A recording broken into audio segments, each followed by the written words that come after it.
Well, good morning, my friends.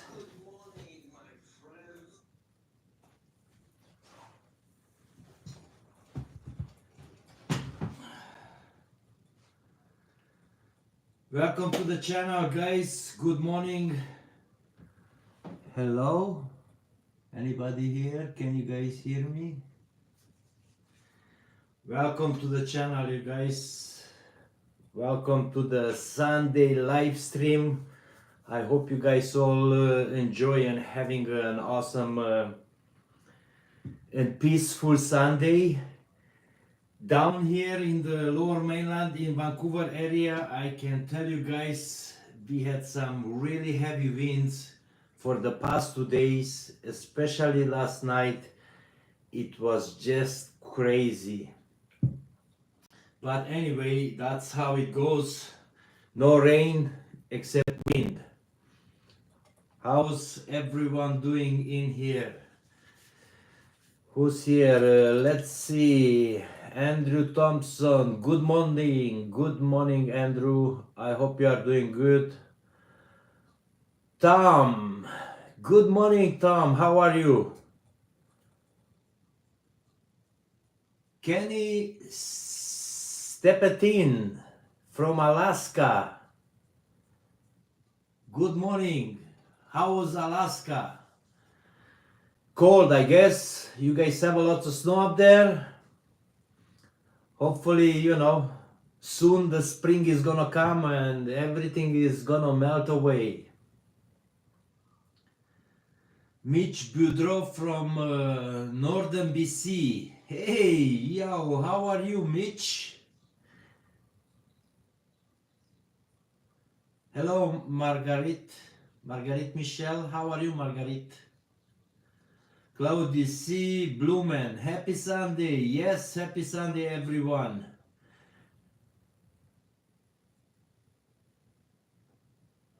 Jenny Buckner, good morning from Moore, Oklahoma. Hello, Jenny. Good morning to everybody in Oklahoma. Oh, hey, bro. William Mueller, how are you, my friend? How is it going? What's happening? I hope you enjoy, that heat down there in Arizona. Michael Hunt, oh brother, how are you? Good day to you too. Tom Gladish, Gilbert Gabato, good morning. Good morning, Gilbert. Buckstra Billy. Oh, Michigan. Huh. They have,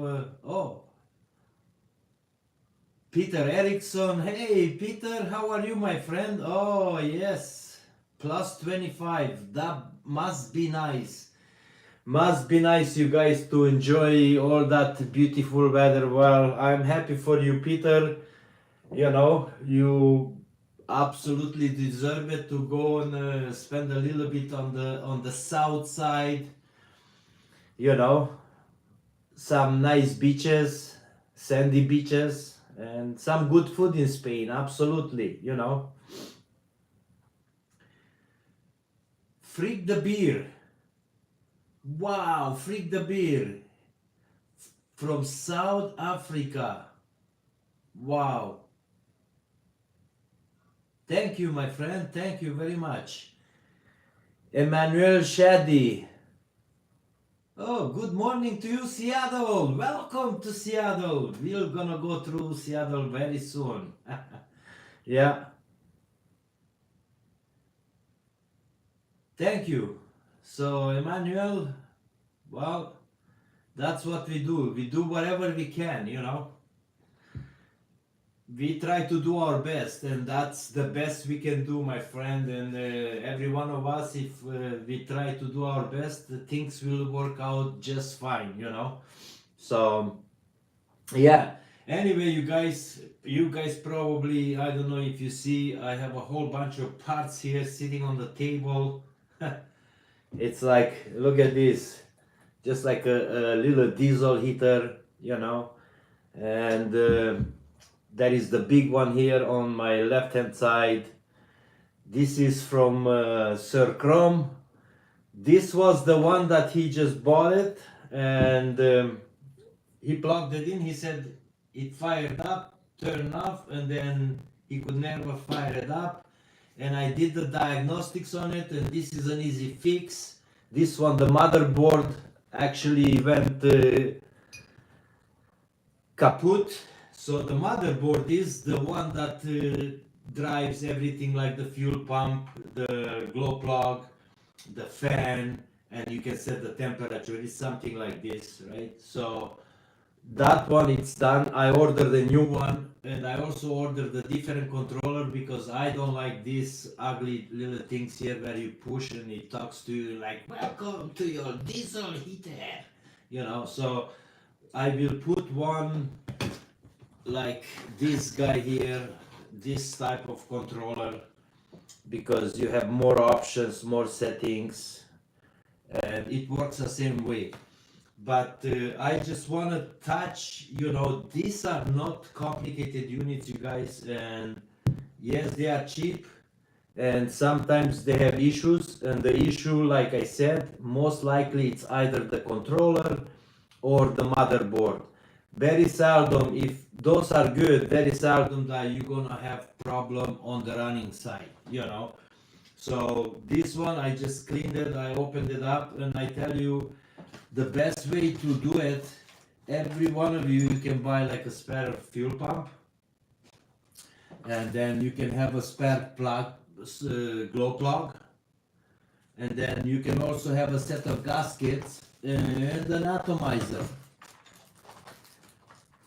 Carry it with you in the box, and that will save a lots of times a headache, especially if you live in the cold climate. It's easy to do, it's really simple, but the most important thing, whenever you install one of these diesel heaters, you want to make sure that you have easy access to them. That's critical, because if you hide it somewhere in a difficult place, well, you're gonna have a really hard time to do it. If it's easy to access, you don't even have to pull. If it's a glow plug issue, you know, sometimes that happens too. You know, you have a spare glow plug, you don't even have to take the unit out easily. You can just pull the boot up here at the glow plug. You have your fancy wrench, you know, and you just go right on there on the top, unbolt it, put a new one in, plug it back in, and you are good to go. So these spare parts are not cheap. I just ordered for this guy from Amazon, and did the gasket and the motherboard and the controller altogether. I think was like $35. So it's not something like, oh my god, it's gonna break the bank. No, it's not. And you have those, you're gonna have fun, and you're gonna enjoy your lifestyle, whatever that is. If you are vanning, if you are just you know, a weekend warrior, or you know, if you are just like to do backcountry, you know, like for a couple of days in the cold, skiing, or you know, snowshoeing and stuff like that. That will be awesome, because you're never gonna have an issue. Like I said, once you have all this set up, don't run it on low. You know, it makes no sense. Even if you, after that, you put it up on high. The way I run mine, I always run it on high.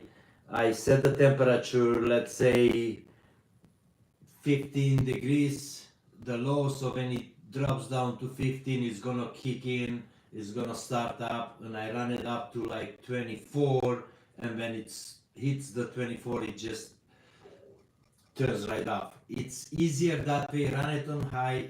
You're never gonna have an issue, you're never gonna suit up, and it's using also less fuel, because if it from 15 to 22 or 24, it's gonna take 15-20 minutes, and then it's gonna shut off, and it's gonna take an hour and a half to cool down to that 15, and then comes back again in 10 minutes, and you know, I'm telling you, you're gonna be happy, you know. So who else we have here? Let's you know, say a few more good mornings here to a few Mad Mouse. Oh, hello, my friend. Just popped in to say hi and turn this on for my neighbor. I showed you to him and now he can't get enough. Much love. Mad Mouse, I really appreciate that, my friend. I really do. You are awesome. Awesome, awesome. That's really nice. Jeremy Fason, good morning.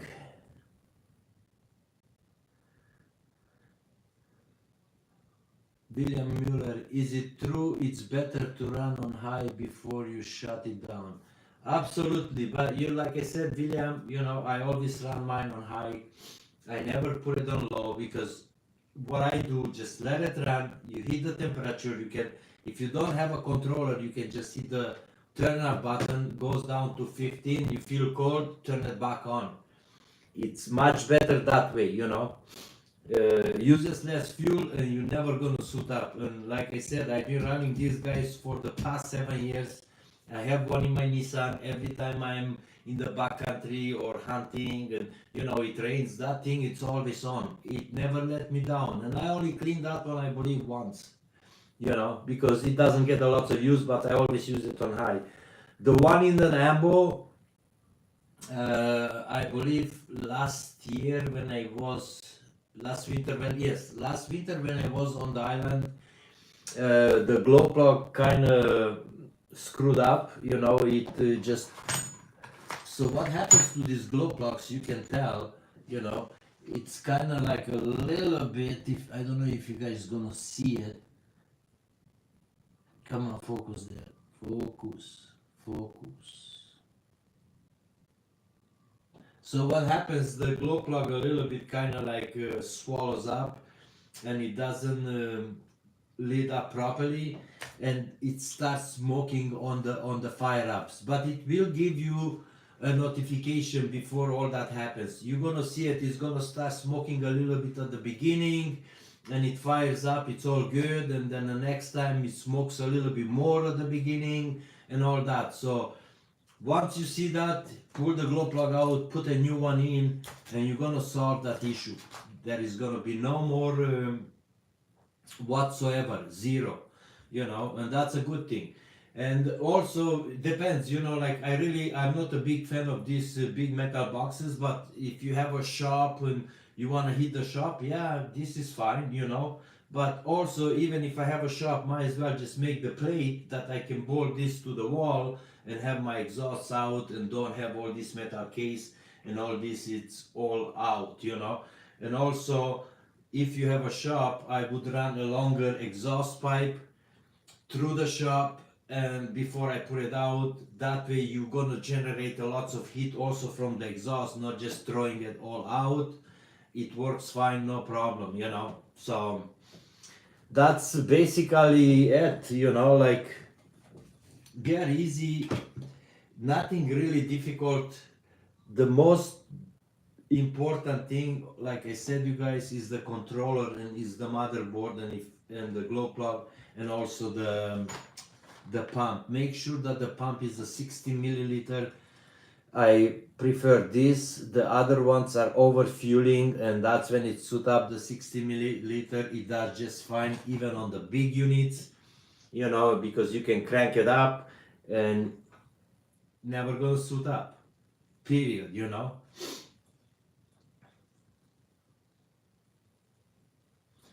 Peter Erickson, love to see you are growing. You are absolutely deserve that. You are a great family man and a mechanic. Old school never dies, Peter. Absolutely, Peter. Thank you very much. Yeah, old school never dies.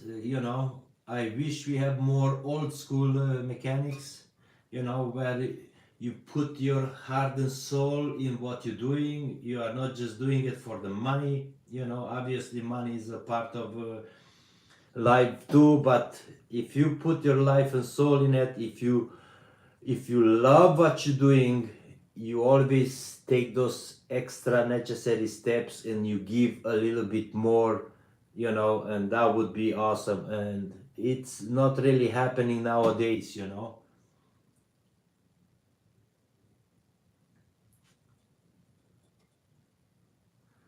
Oh, good morning, Patty, my friend. Oh, here we are.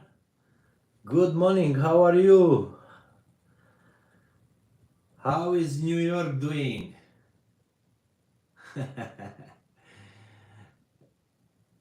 I am late. Hope you everyone is doing well. No, you are not late, Patty. It's only like 10 minutes. Mad Mouse, I leave you with Charlie now. Also, your neighbor name is Charlie. Hey, Charlie. Can't type, but he's following along with Joy. Thank you very much. Don't need to type, Charlie. I appreciate it. I hope you enjoy, and I'll see you sometimes around, you know. Ringo Zar, hey my friend, how are you doing?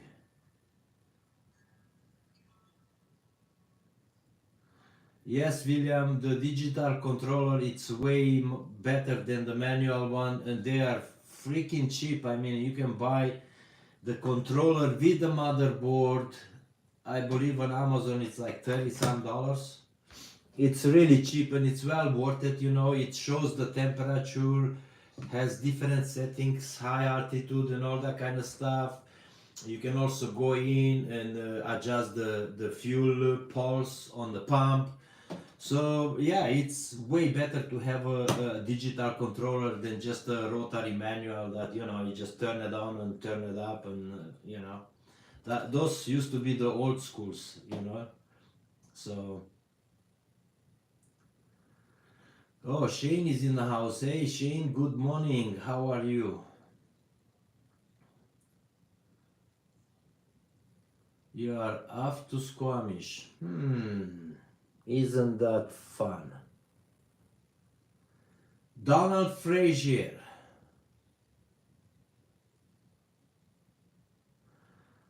Donald Frazier is 69 and he still works on his own vehicle. And Loren, you are an inspiration and always enjoyable to watch. Well, thank you very much, Donald. Yeah, I mean, like, for sure. Look, my father is 86 years old, and till he was 80, he was still working on the farm, doing all the necessary things. He didn't want nobody to be around to bother him, to help him, or anything like that. He wanted to do it himself.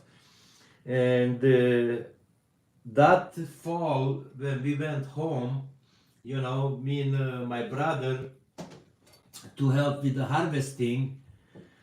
After we harvested, we had a nice big dinner, and my father said, "Okay, boys, I have a news for you." And we was like, "Oh, what's going on?" He's like, "That's it. I quit. Let's sell the farm, and I want to move to your brother." Just like that. And ever since, the farm is gone. We sold it, and my parents are living happily, and he's enjoying now, you know, doing little things around the house, helping sharpening knives and scissors and you know, other tools that my brother needs, you know, to prune the trees on his place or cut the grass and stuff like that. But yeah, what I want to say, absolutely, till 80 he was still going strong and working, you know, 7 o'clock till like 5, 6 o'clock in the afternoon. I can't believe it. That man worked so hard in his life. He was like just like a machine, you know, like you plug it in and it just keep going, not stopping until you have to pull the plug, let him go to sleep, you know. It's amazing, but it's good to hear that, you know, Donald, at 69, you're still doing your own mechanical stuff, which is awesome.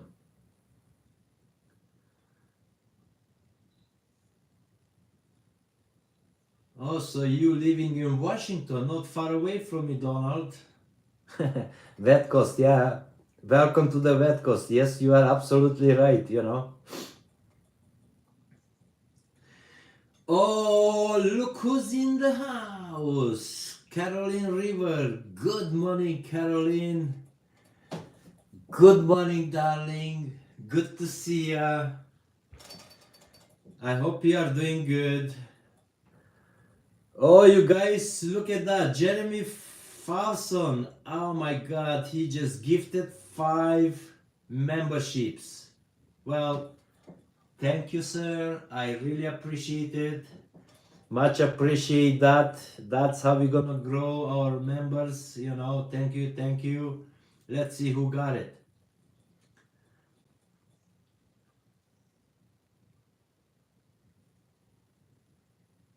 Donald Frazier, Marco, Kenai Gar, Diana Leos, and Aron Media.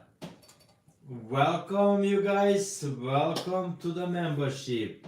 Wow, that's so nice. So nice. So nice of you, Jeremy. Awesome. Thank you, my friend. Oh, Dr. Kier is in the house. Good morning, Dr. Kier. Welcome.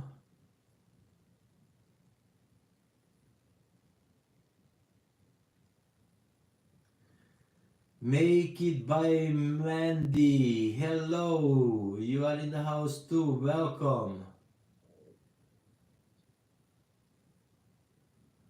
PA Wilderness and Adventures.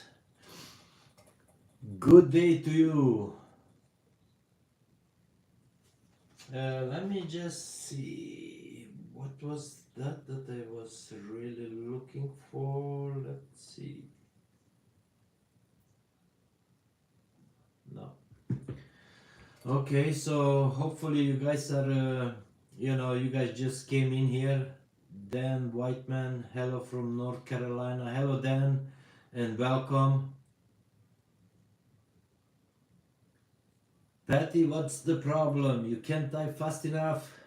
Just talk to the computer. Let him do the typing for you. I'm just kidding, Patty. You are so sweet.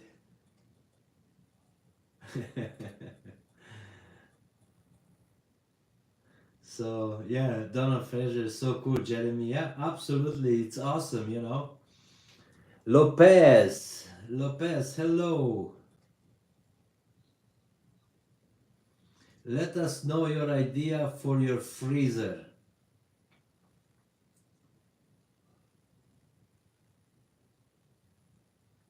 I'm liking this before I forgot. So Lopez, let me just go a little bit in. So, and just for generally for everybody else, because some people thought that I don't have a fridge freezer in my unit. I do have a fridge freezer, and like I said, it's just a cheap Walmart one.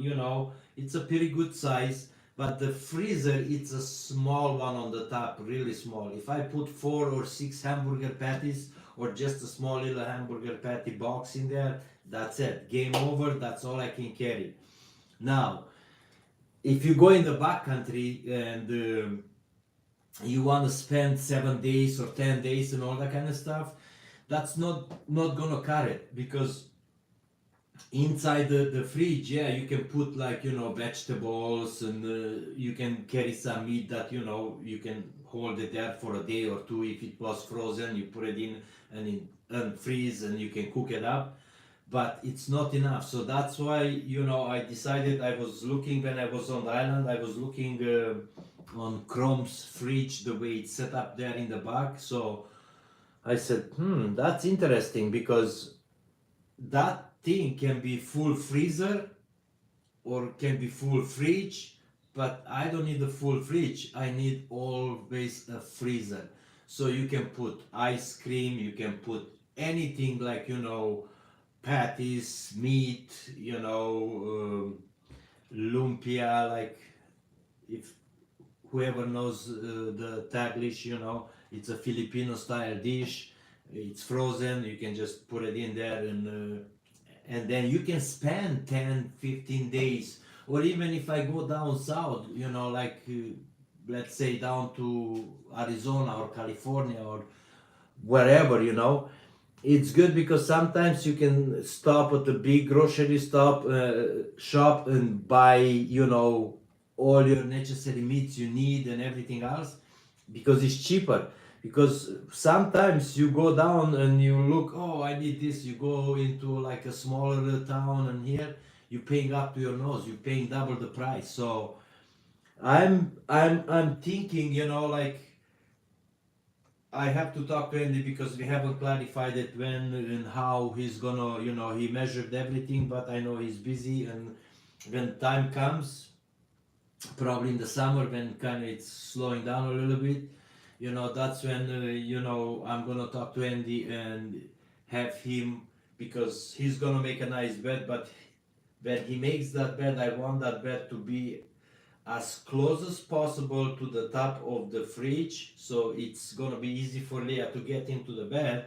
Also, we can still have our porta potty in the front, so that's the reason I cannot do a double slider to slide outside and then slide inside, because we have the porta potty underneath, plus we have also two totes, like plastic totes, like clear totes, one for her stuff with her clothes and one for mine. So those are on the side. Always you have to pull the porta potty out to get those two buckets out. So that's the reason I cannot do a slider to slide both ways, you know. But somebody was telling me, like, Loren, why you not putting it in a bench? So I have to measure that bench that it's closer to the driver's side to see if I can put the freezer in there on a drawer and just pull it out on the side. That would be fantastic. But in order to do that, I still have 3 batteries on that bench. I would have to move those batteries somewhere, unless I'm going with the 200 amp batteries, which is a possibility. And then 200-300 amps, I can put it in the back bench, and that gives me a little bit of room, so I can fit the three in the back bench, and then I can have the whole front bench. But that maybe I have to remake it, because size wise maybe it's not gonna fit, you know, the drawer and everything else, but that's not a big deal. So that's another option, and I think that's a really good option. Or the other option is, like I said, in the back in the garage, and somebody give me some other ideas that, hey, why I don't make a small little trailer, like an off-road trailer, that I can have all the tools in there, and then when I ever need it, I just hook up that little trailer and away you go. Hopefully we not gonna need it anymore to do all this, you know, because once the shop is open on the island, you know, and it's operational, they have a lift in there and all that kind of stuff, I'm not gonna do any, well, I already said that I'm retiring and I'm not taking any more work, but I'm not gonna do any more that, you know, I have to take a whole bunch of tools and an engine hoist and an engine stand with me. So whatever is gonna be on the island, if we ever have to do any engine work and all that kind of stuff, everything is gonna be there. So I don't need to carry it no more. And then hopefully, you know, like in the summer too, that Leah can take maybe 10 days off, or you know, something like that. And yes, we wanna, you know, go with Leah down and explore a little bit in Oregon too, because, you know, like, that's easier for us to go if it's just a 10-day trip, instead of going all the way down south to Arizona. It's just way too far. 10 days is not gonna cut it, you know.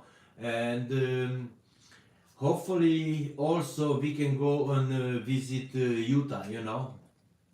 I really want to go and explore a little bit there, but that time, whenever we're gonna do Utah, I want to have my Dodge ready, and I want to pull that with me so I can go play in the sand, and who knows, maybe go see Matt's off-road and recovery, you know, and have some fun. That'd be nice, right?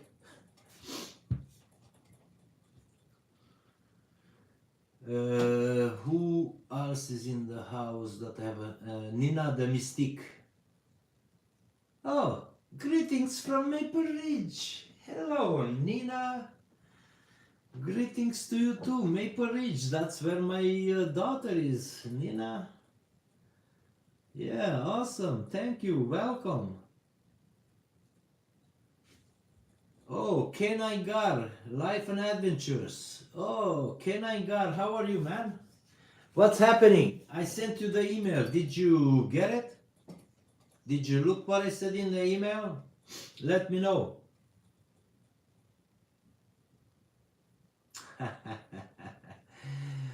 Oh, William Mullen. Loren, I can't wait till you start the bus. Yep, that's gonna be a fun thing, you guys. Absolutely. And it's getting so close because like today, what? It's the 10th?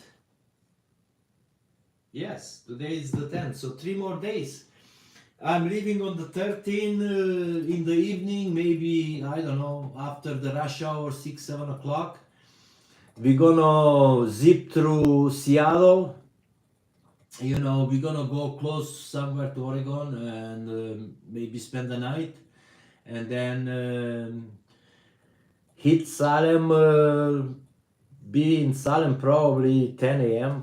something like that. That's the plan.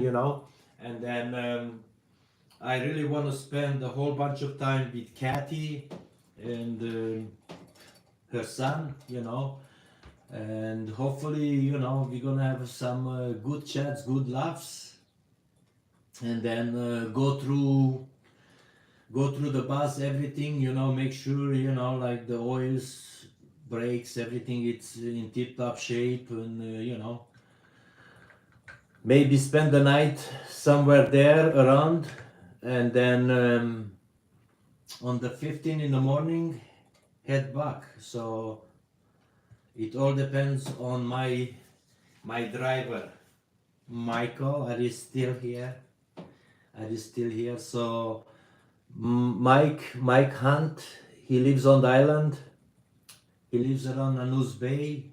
He's a subscriber. He's a friend. We did some backcountry wheeling together. We did lots of fun stuff.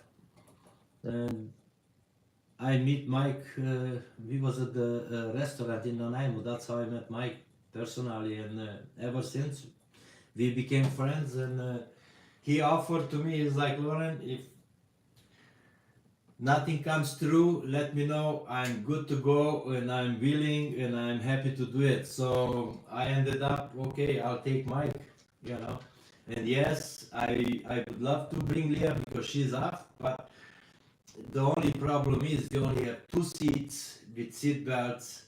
You can't cross the border having somebody in the back, no access, no seat belts, we don't want to look for troubles, and in case something goes wrong, accident, no way. I just don't want to take chances like that, so that's the thing,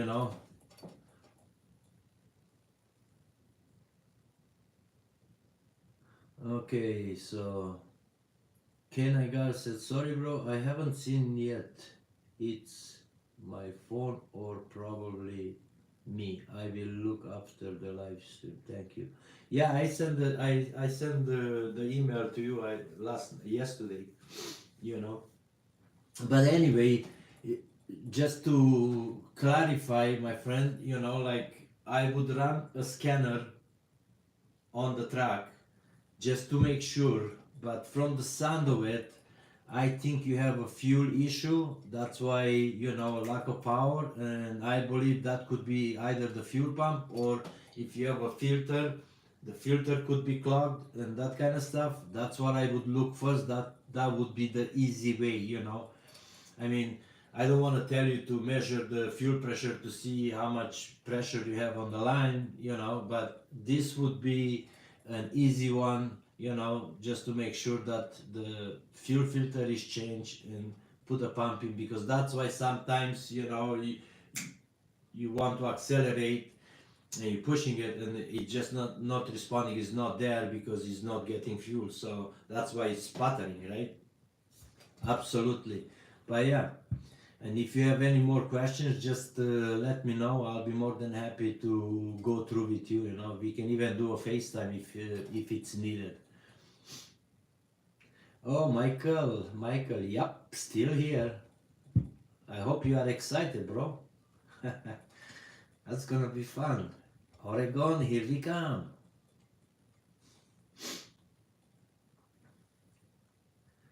Christopher, where is Christopher? Hello, Christopher, I haven't seen you. Where are you? Things are going. Lopez, tell Leah we all say hi. Leah is at work and she said she's gonna pop in into the live stream on her break.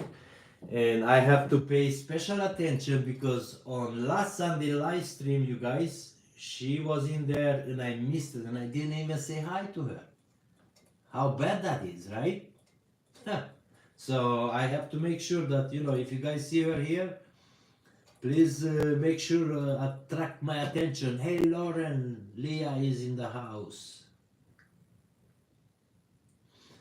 So Canine Girl FaceTime works best when you are not busy.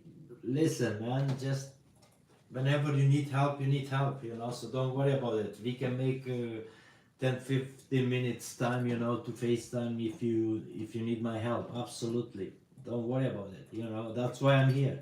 That's why I said, you guys, you know, like, you know, I might not do a lot of, I might not take work on, but I said it all the time and I'm preaching it again. If you are in a pinch, you need my help, reach out and I'm here to help. You know, whatever I do, I will stop and take care of the other side, okay? That's what I'm doing here, you know, regardless. Especially, you know, like our nomads that, you know, they are living on the road or, you know, they are doing adventures and stuff like that and they are in the pinch. Well, if we don't help them, who else is gonna help them? Nobody. So just like I said, anytime, you know, feel free, don't be shy, just reach out and I always gonna answer, you know, because obviously you're not the only one. Sometimes I get like, you know, a flock of emails like 40, 50, you know, hey Loren, you know, you want to work on my rig, hey Loren, you want to do this, hey Loren, you want to do that, you know. And like I said, you know, like I pick and choose here and there, you know, and I wish I can help every one of you, but hey, I'm only one guy, you know, and I need my own time too. So don't feel bad if I don't answer, because sometimes I can't even go through the emails, you know, like I look, bam bam, okay, well, I can answer. So that's why I put Leah maybe in the future that, you know, she can go through the emails and my answer some emails for you guys, you know, because doing filming, the process, editing, being in the shop, running around, doing other things, uh, it takes a lots of time. If people thinks that doing YouTube it's a walk in the park, mm-mm. It takes a lots of work. You have to film it, and you know, like, sorry guys, sometimes you guys see that, you know, I have two sets of microphones, okay? But the problem is, you know, you are in the heat of the moment, you are working, you're doing this, and you forgot, oh, the camera is not on. Oh, now go stop and grab the microphone and plug it in. And, you know, sometimes I just forgot all those things, you know. I assume that, okay, everything is good. And I just hit the button and let's go, you know. And sometimes even I forgot the camera is running like 2-3 hours, you know, and it's like, what happened, you know? And then I go, oh, camera is dead, because, you know, it sucked all the juice out, you know. So I apologize for that, you two guys, you know, that if you cannot hear me sometimes properly, you know, consider putting on the captions, you know, in those scenarios. And then you probably would know I'm gonna try my best to mic up myself, you know. Hopefully, you know, things are gonna go different when we're gonna be on the other shop and all that kind of stuff, you know. But yeah, my apologies. Oh, Bengal, hello, welcome.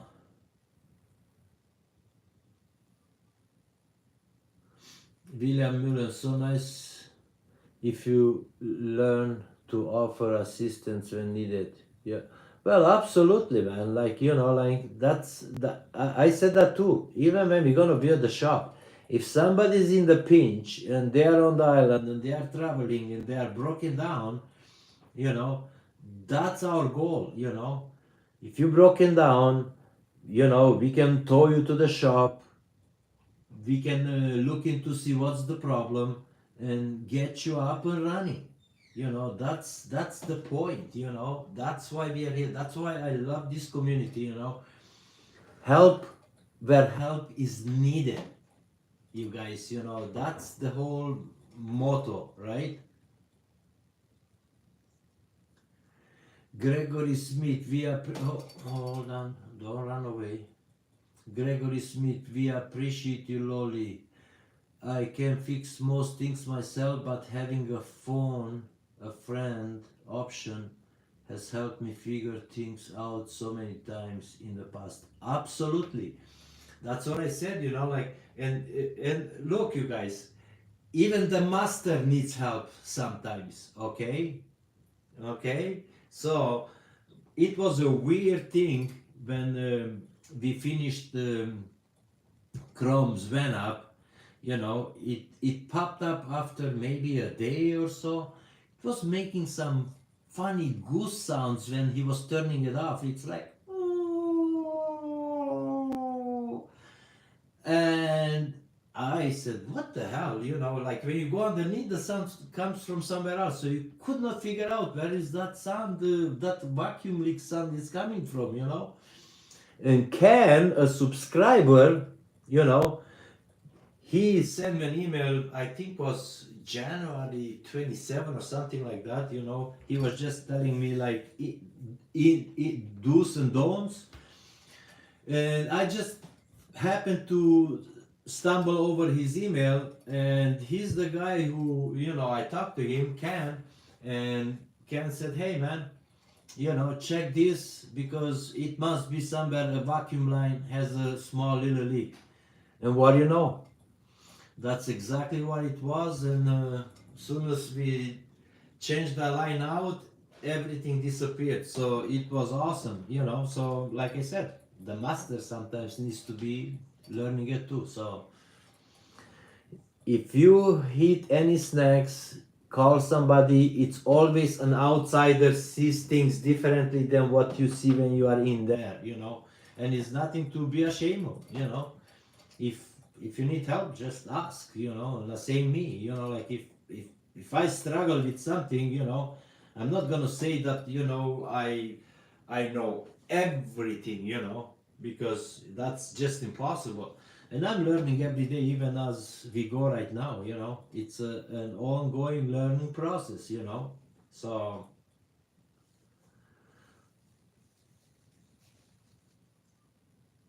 George Smith.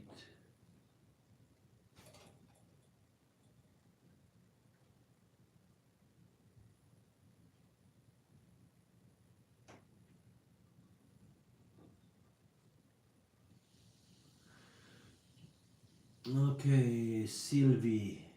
Yeah, I marvel at YouTubers when I think of how many people it takes to produce a regular syndicated TV show.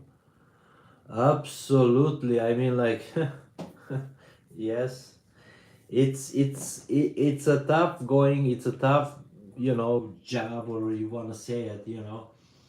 For especially for smaller channels, because I know there are bigger channels that they have a couple of camera people, a couple of you know editors and all that kind of stuff. Like, yeah, let's just say Matt's OffRoad and Recovery, right? At the beginning, because I watched Matt right from the get go when he had the banana wasn't even a banana, when he started it. And they was doing little things, and then as slowly progressed and the channel was picking up, you got the opportunity to hire camera guy, an editor and all that kind of stuff. But if you are just doing it by yourself, and then there is the other side where emails are coming in and you have to respond, and then go into the comment sections and all that. It's just not enough time, so sometimes I don't have time. Maybe I'll come in like 24 hours later and I just go through and just watch to see, and I appreciate some of you, like Rice Bike and some other subscribers that they go in and comment, including even Blue Man, and they answer some questions, that people have on the channel, because sometimes I just don't have the time to get in there and get it done, so I would really appreciate, if some of you guys that you guys know me better and all that kind of stuff, and don't mind getting in there and giving people some answer, and when I go in there, I just go and say, yeah, okay, thank you, yeah, I appreciate that, yeah, that would be my answer, so.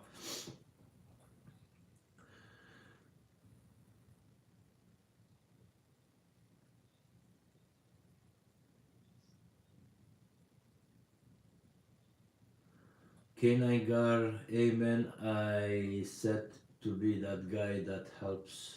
I'm a little useless now. No, don't look at it that way, man. Nobody's useless, Obviously, we all go through phases in life, and injuries and that kind of stuff, and we just have to adapt to what life is offering us into the next phase, like let's say something happens, I injure myself, so now what, I'm useless? No, I might be useless, wrenching or this and that, but I still have a brain and I can still think and I can still give advices and all that kind of stuff. So I'm still gonna be, useful in different way. You know what I mean? So just gotta, go with the life, with the flow of life. Things are changing. Life, it would be nice if everything would stay the way they are right now, but we all know that that's not the case and that's not gonna happen. We all know that sooner or later in life things are gonna change. We're gonna get sick, we're gonna have a hip problem, a knee problem, who knows, a shoulder problem, and we have to adapt to those, and we still have to keep forge ahead and enjoy life as it is. Would be nice to always stay like this, but that's just not happening. It's not the case. Oh, thank you, Patty. You got my attention there and my love. William Mullen, we love you, Loren. Well, I love you all, you guys, because I consider all of you guys friends and family. Every one of you that are subscribed to my channel, regardless, I consider you guys friends and family. That's how it is. This is our little community. So let's keep it going. Let's make something amazing. Let's create something beautiful. And yes, we're gonna have some really fun time and some really good experiences. And I'm looking forward to it. And I'm happy you guys to be part of it too.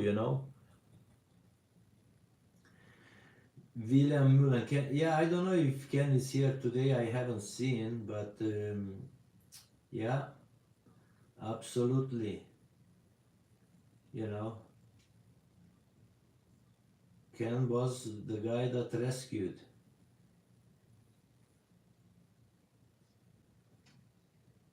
Oh, Sue is in the house too. Hello, Sue. How are ya? Was it windy on the island last night? What did you miss? You didn't miss much. You missed a little bit, but it's all good. We were just talking about diesel heaters and what do's and don'ts and those little things, So,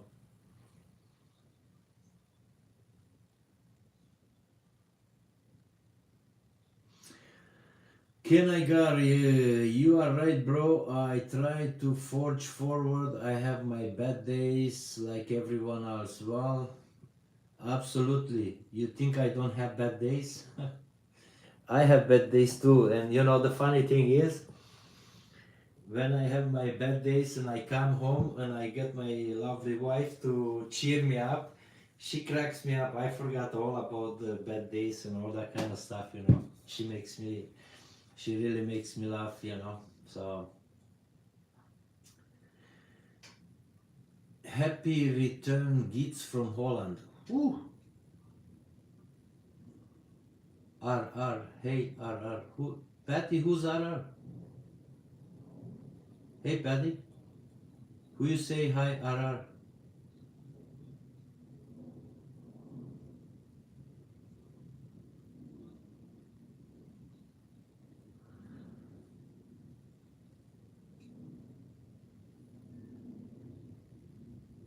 Huh. Okay, here is a cool one. Donald Fraser. I knew you were cool the first time I watched you at Chrome. Oh, thank you, Donald. I really appreciate that, you know. Yeah, that was, you know, first time, well, you know, like, okay, here is the deal, okay? I am not a videographer or uh, a script writer or you know all these kind of things. I never been in camera. I never really did anything like that, you know. But first time when I went and I seen Chrome, that's when you know, like I said, everything just clicked right from the first minute. You know, I had a really nice conversation, as you guys seen it in those videos, you know, with Chrome and we just clicked and kicked off right from there, and the rest is history, as you guys can see, you know. So Chrome always gonna have a soft spot in my heart. Whenever he's gonna need whatever he's gonna need, I'm always gonna be there for him, you know, and vice versa. When I ever need anything, I can always reach out to him, and he's always there to help me out. So it's kind of, you know, go both ways. It's like a two-way street, you guys, you know. I know some people are saying that, oh, you spend so much time. I hope, you know, he compensate you and all this stuff. You know, it's never about the money, you know, because you know, yeah, you need money, but you know, whenever I needed help, he was there to help me out. So you know, it goes hand in hand, and you know, it's always gonna be like that. You know, he's the bro, you know, so that's never gonna change.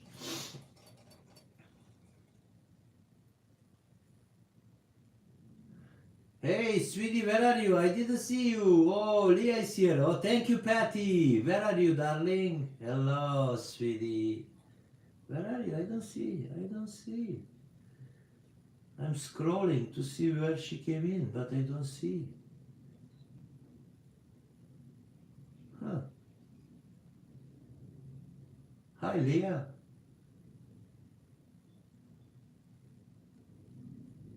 Oh, there she is.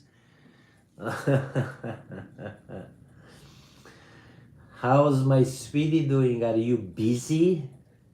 Go enjoy your little break, honey. You know, and thanks for stopping by and saying hi to everybody.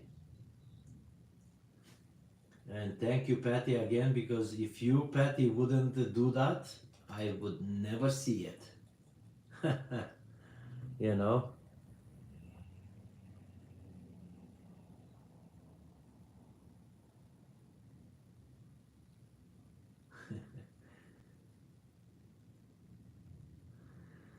John Kenny, big hello from Holland. What's up, weirdos? How you doing, John? How's Holland?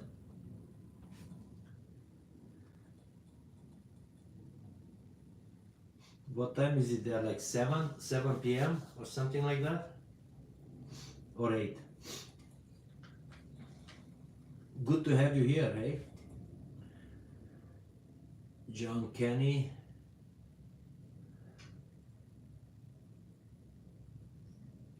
Oh, so cozy covers are in the house. Hello, so cozy. No, you guys didn't miss too much.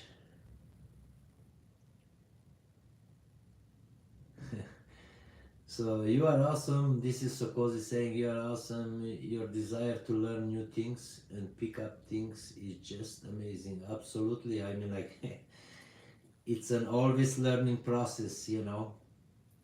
Because I tell you guys, if you ever say that you know it all, you know that what's happening, right? You are on the way downstream, you know. No way, you know.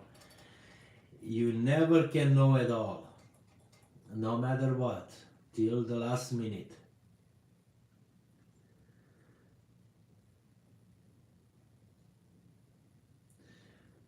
Lowry and Cooper, Nova Scotia, 3 years full time.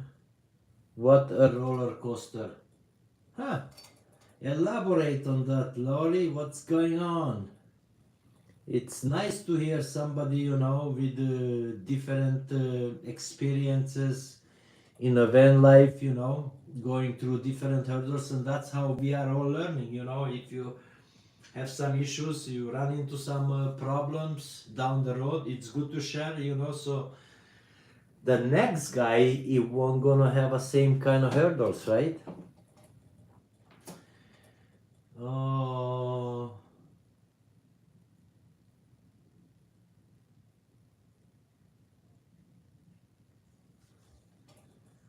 hi Daniel Morrissey, hello, welcome. Nancy Rosanelli, hello. I always tell people I'm a jack of all trades but a master of nothing. Okay, well, you know what? Let me take a picture of that. Oh my god, that's a freaking good one, you guys. Hold on, I need to remember this. Where is it? Where is it? Let's see. Yeah, I'm gonna make a sticker of that, my friend. You know, yeah, that's an awesome, that's a good one, Nancy. Appreciate that. Master of nothing, yes.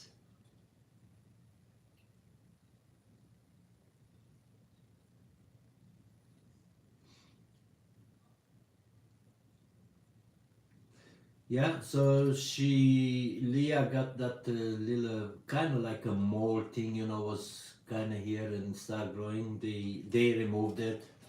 She got 3 stitches. She's feeling, the other day she had a little bit of pain, but now she says she's feeling better.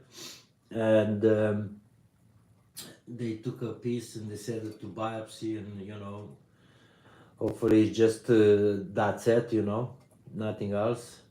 But yeah.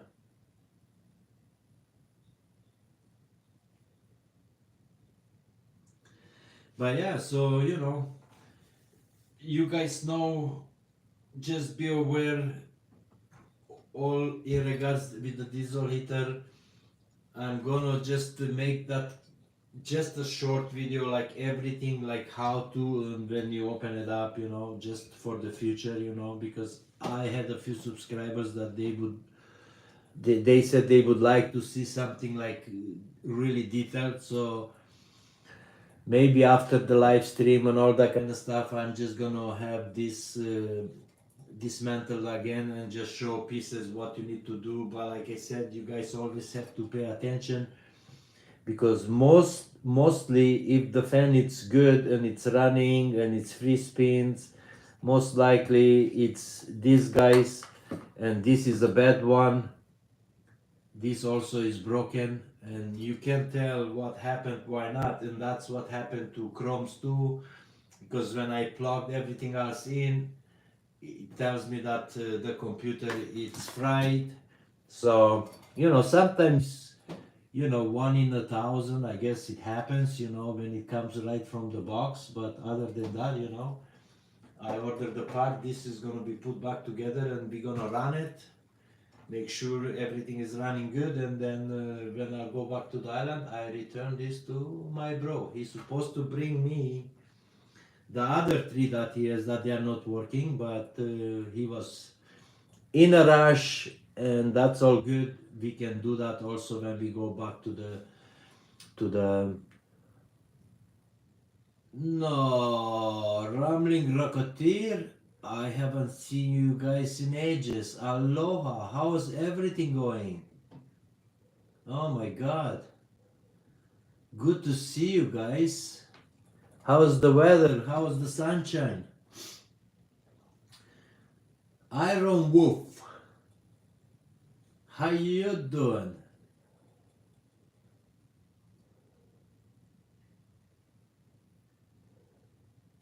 Nice to see you.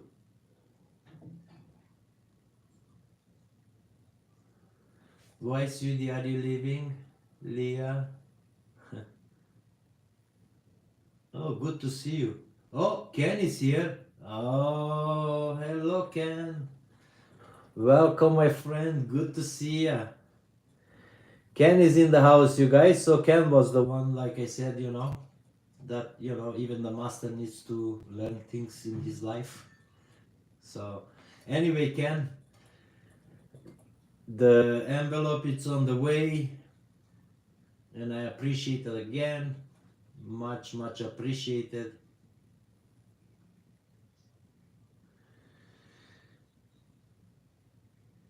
Rambling Rocketeer, Leah Earthsec, have a super fantastic day. Aloha, Leah, have an awesome day. I just give you the aloha from Hawaii.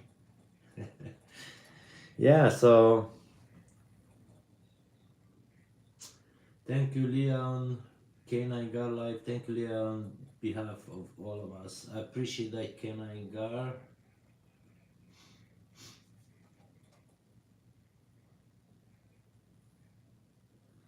Oh, NASCAR. Oh, I see. Ken Pearson. Oh, yeah, have fun, man. That's gonna be awesome. What is it?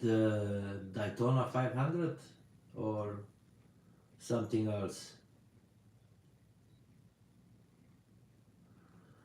What I'm gonna work on the Vento shop. Well, let's just not talk about that yet, you guys. Let's have that shop up and running, and then whatever Chrome needs, like, and whatever I wanna take on jobs, and I have a few of my subscribers that they need some work, and then hopefully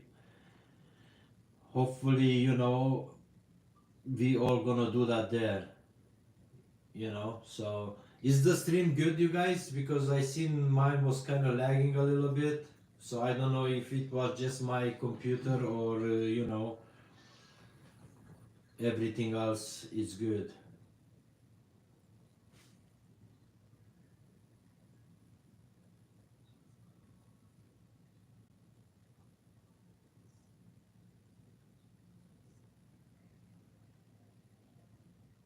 Mad Mouse, this put a big smile on his face. Thanks everyone. Charlie's AY.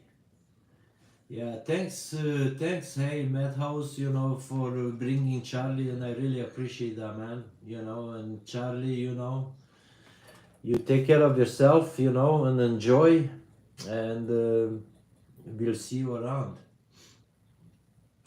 Rambling Rocketeer, 74.22. Oh man, that's the best temperature ever. We are doghouse sitting. We like that. The house comes with a pool. Huh? Since the ocean is a bit rough right now. Isn't that awesome? Well, I kind of feel jealous once in a while, you guys. Because, it's just the way it is, right?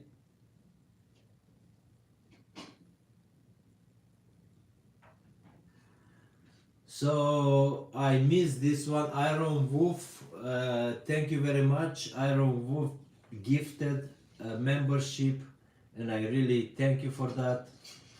Much appreciated. I just noticed the bar up on the top, and I said, "What's going on? What did I miss?" So thanks, Iron Wolf. Much appreciate that. So yeah, that's pretty cool. Like That's what I like about YouTube, you know. Anybody can go in and gift memberships, and have a different look and experience. Laurie and Cooper can't handle the heat and the mosquitoes. Need to have air conditioner for me and my dog, but 3K for a 12-volt got to be a better option. Oh, absolutely. I wouldn't pay 3,000 for a freaking air conditioning. No way. That's just like highway robbery, man. You know. Yeah, it's hard when you live. That's why, even when we are going to the Philippines, we are always going like mostly like January, because the heat is not as bad, because in the Philippines, man, I tell you, 30, 32, 34, 36 in humidity. Oof. Sometimes I was sleeping outside in the balcony on Leah's house there, just to get a little bit of breeze, So, bye, Madhouse. You guys have a good one. Take care. Good to see ya. Oh, it's Ken Pearson, Phoenix, Arizona. Oh, yeah. That's pretty cool. That's pretty cool. I mean, Arizona, it's nice. I just drove through Phoenix, but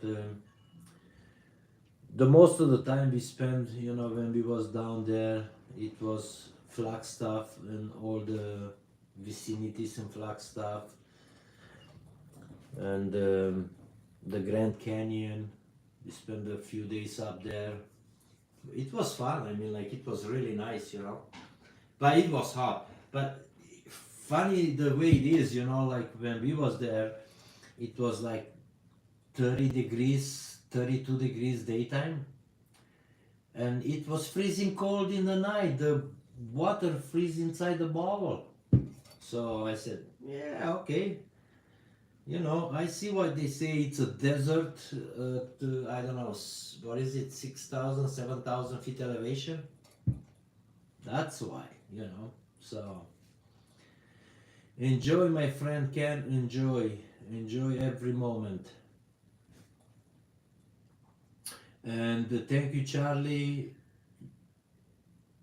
You have a good one too. See you next time.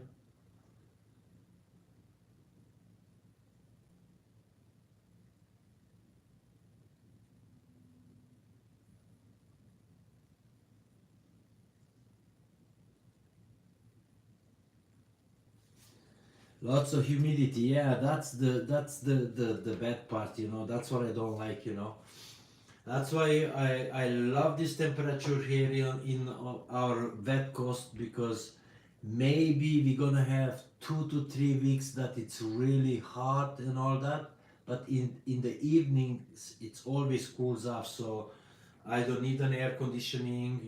Even in the car sometimes you don't need an air conditioning, living down here, but it's always a good option. And yeah, if you have pets, yeah, you want to keep them cool, and you want to make sure that you have lots of water, and they stay hydrated and all that kind of stuff, right? But yeah, what's NS Laurie and Cooper? What is that?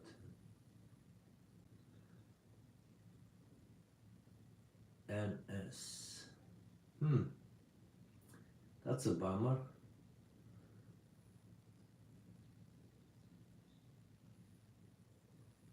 Bye bye. See ya.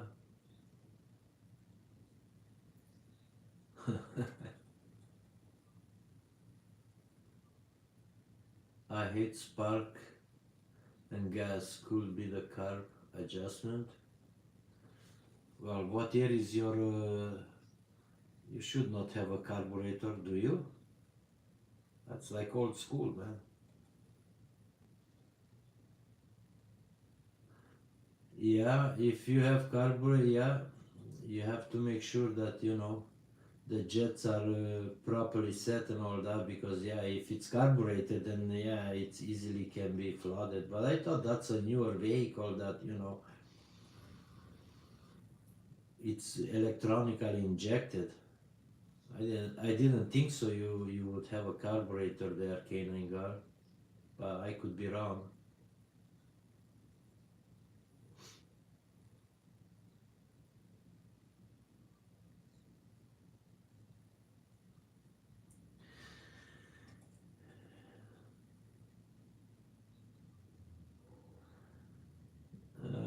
Rumbling Rocketeer, it's hard to work lounging around the pool and watching the albatross 15 feet wingspan. Oh wow, fly by. The dog drags us out for walks. It's tough job, but someone got to do it. Oh, I feel so bad for you guys. It's such a bad job. Oh my god. I don't know how you guys can handle that, you know, like, whew, it's insane. I'm lagging here. Why? How come? Okay, let's refresh this.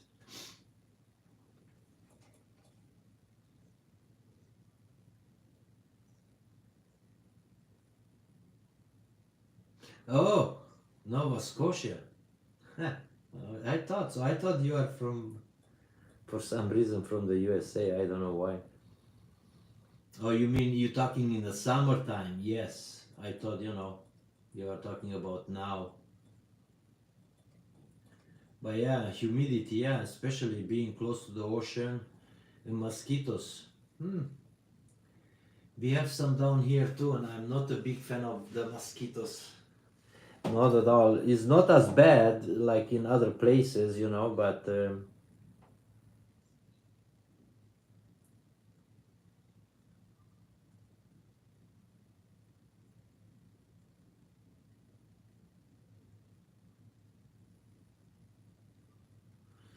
Donald Fraser, thank you again, Jeremy. I just checked out what the membership is and I am completely impressed. So great to be a small part of something this huge.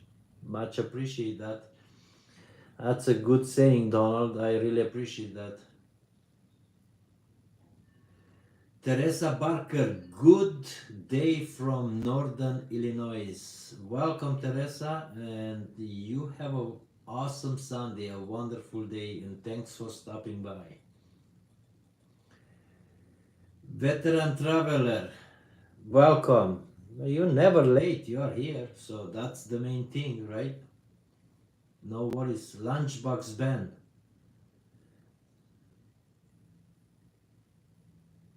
diesel heater, they are cheaper than Babesto, only slightly more expensive than the cheap Chinese one, but better quality. Lavaner diesel heaters. Oh, I never heard of them. Yeah, I mean, like, look, let's get back into this subject again, you guys, because you know, here it is, okay? It's a simple unit. It really is. It's the same thing like Webesto. It's the same like anybody else. Has the same kind of combustion, the same way the glow plug, the same way the fan pushes the air through, you know. And then, like I said, if the glow plug it's going bad, if you get a good quality glow plug, you're never gonna have a problem. And if you replace the atomizer, right? And the very critical thing when you do that, you know, let me see. So when you put the atomizer in where the glow, because you put the atomizer in and the glow plug goes right inside, you want to make sure that there is a little tiny hole. When you push the atomizer, you want to make sure that the atomizer clears that little hole, so you're not plugging it, because if you plug that, you're gonna have all kind of troubles, right? And then, like I said, a good glow plug and a good pump, all you guys gonna need, you know. And most likely, like I said, even on this one from Chrome, it's just the motherboard, like this one. It just decided something went short in here. I don't know what went wrong, but the same thing, this motherboard is bad. And this was on on one of my units that I give it away to Shane, you know, and I just put a new board in it and the way it goes, you know, but it has to make sense. You have to figure out like, okay, what is it doing? Is it not firing? You press the button, does nothing. Obviously, it has to do with either controller or motherboard, and that's where you need to look into it. If it starts smoking at the beginning, obviously either you overfueling it or the glow plug is not lighting up properly, and that's the reason, you know. So those are easy fixes, and like I said earlier, you know, been running 7 years on these cheap diesel heaters and they work just fine, you know. I used to have a Vabesto and had the same kind of issues. If you run it on low, it will suit up. I don't care what brand it is, you know, it will. It absolutely will. And then you have to get in and clean it. That's why I run my always on high and run it for 10-15 minutes, turn it off. Run it on high, no problem. You're never gonna have to open it up and clean it. You know, maybe once every 2 years if you do it the right way. You know, so it's pretty good, you know.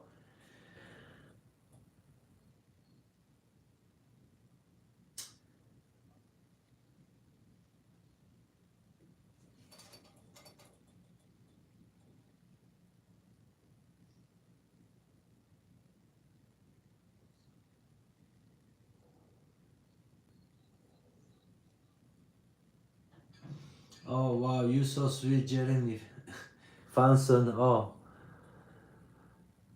I'm going to start gifting 5 membership every couple of weeks on his channel, on Chrome channel. Wow, we really appreciate that, Jeremy. You are awesome. And yes, that's the way, you know, supporting a small little channel, right? You guys, with gifting some memberships, you know, and giving other people opportunities to see, you know, because I understand and I know not everyone, you know, can afford to go buy memberships and all that kind of stuff, and it's all good, you know, like it's not for every one of us, you know. And I just appreciate you guys that, you know, just come and clicking on my thumbnail and come visiting my channel and watching you know, the content, you know, that's a pretty big help, you know, because regardless, you know, I can put videos out there. If you guys don't come and don't watch, you know, it means nothing, right? So a big thank you to all of you, my family, my extended family here on YouTube. I really appreciate all that, you know, and thanks for every little bit of help, you know, it's always welcomed.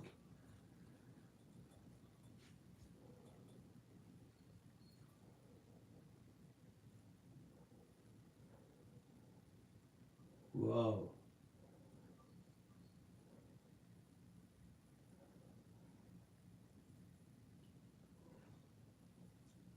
Yeah, so I'm picking up a bus, you guys. If you guys, you know, new here and didn't hear the story behind it, I have a lovely subscriber from Salem, Oregon, Kathy. I don't know if Kathy is watching my live streams, you know, because sometimes she's not even commenting, but I really appreciate, you know, her offer and. From what I talked to her, she has a very calming and very beautiful voice, you know. And you guys stay tuned because on the 13th we're gonna go down there and I'm gonna introduce you to you guys to Kathy and I'm gonna let her tell her story, you know, like how and why she decided, you know, that she wants to give the bus to me and you know, it's very generous from her and it's always gonna be there and obviously it's gonna be also, you know,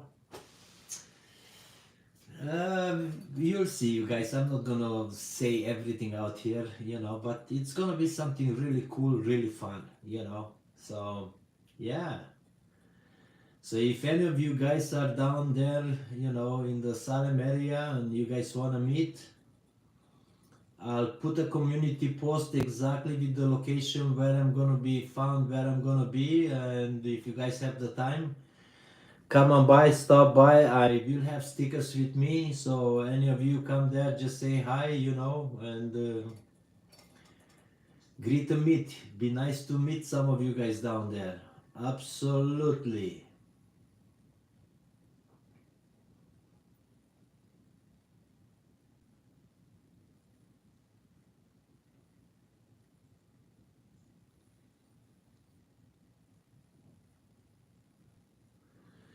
Lunchbox Ben.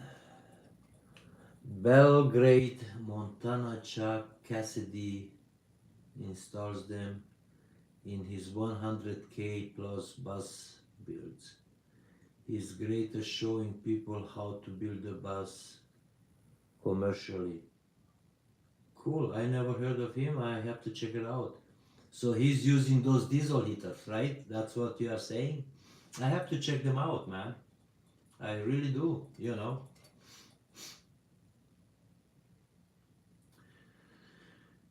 Rambling Rocketeer, best community ever. We've been watch your videos on TV. Thank you everyone for supporting each other.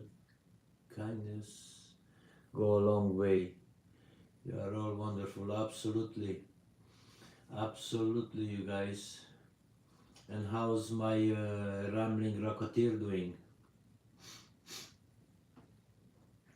Taking it easy? Be careful there, okay?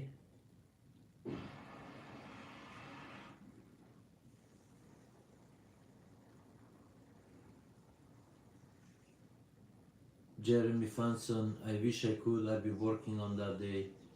Yeah, no worries. I mean, like, you know, it's all good. Like I said, I'll be leaving here on the 13th. I'll be there 14 and maybe on the 15th. We might spend 2 days there. It all depends. But like I said, I want to take my lady, and in Bend, Oregon, every fall there is some stuff going on there, like overlanding and all that kind of stuff. And I've been wanted to go for the longest time, and hopefully we can squeeze some time in and go down and spend you know, a week or so down there, you know, because it's not that far. It's just like a 7-hour drive from here, you know. But anyway, you know.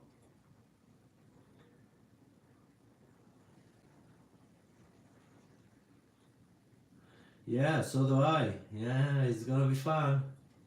Yeah, yeah, yeah.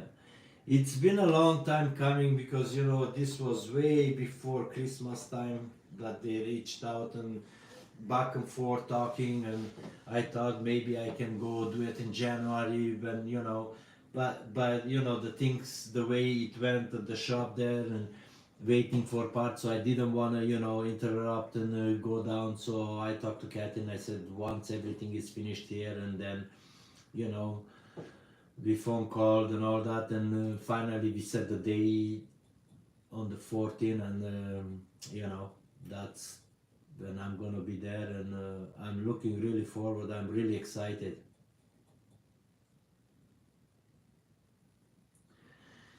William Mullen, anything you do, Loren, is very cool and very fun. Oh, I don't know about cool, but thank you. You know, we are just doing what everybody, just a regular guy doing regular things. You guys, is nothing. You know, don't think anything else than that. You know, it's just like if you are a doctor, you do what you learn, right? And you're not doing it for any praises or anything like that. And the same here, me, you know, like whatever I do it because I love what I'm doing, you know. And when I get sick of it, trust me, you guys, I'll put the wrenches down and I never gonna spin one, you know. When that time comes, that's it, you know.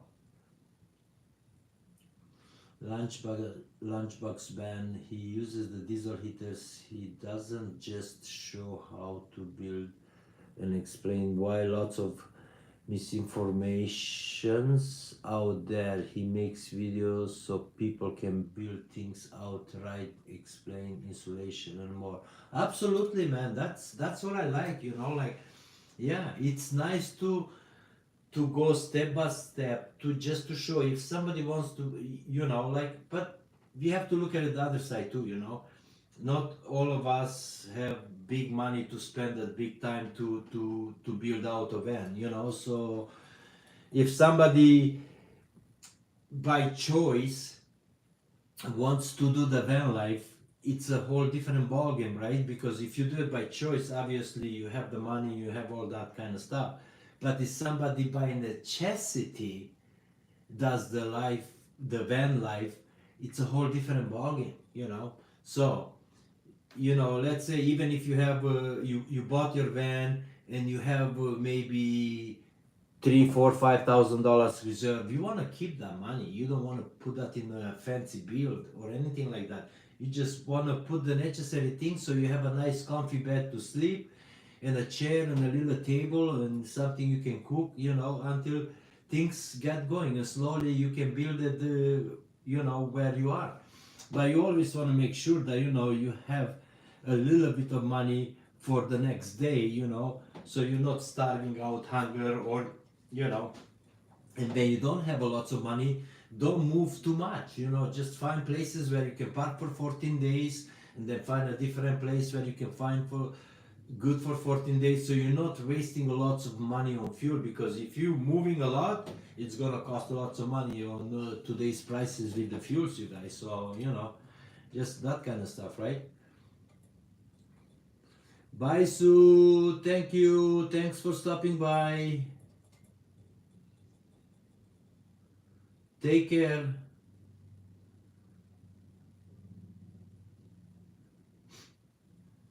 Oh, Atomic. I just received my new van yesterday, starting the van build now. Oh, hey, Atomic. What kind of van did you receive? What brand? Elaborate a little bit on that, my friend. Come on. Give us the juicy story. We want to hear it, right?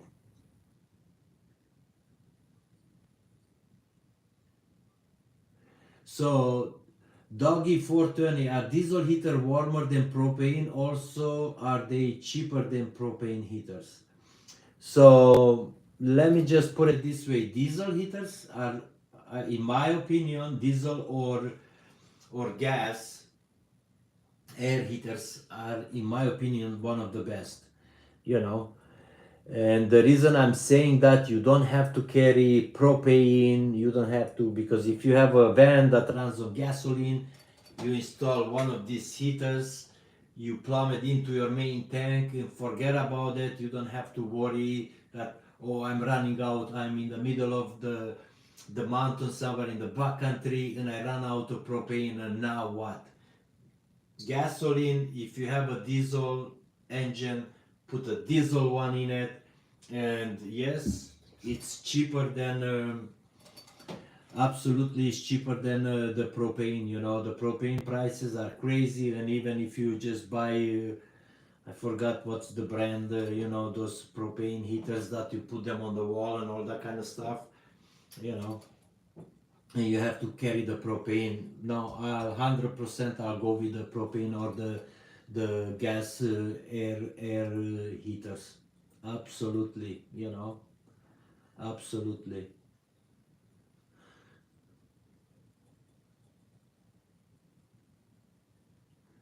Loren Cooper, I want to see you raise the roof. I would make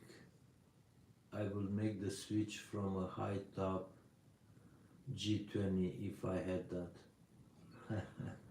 So I'm thinking, like, the plan was, you guys, when I bought this ambo, and I still had at the same time I still had my bus. In the bus I could dance and I could jump because it was pretty tall inside, you know.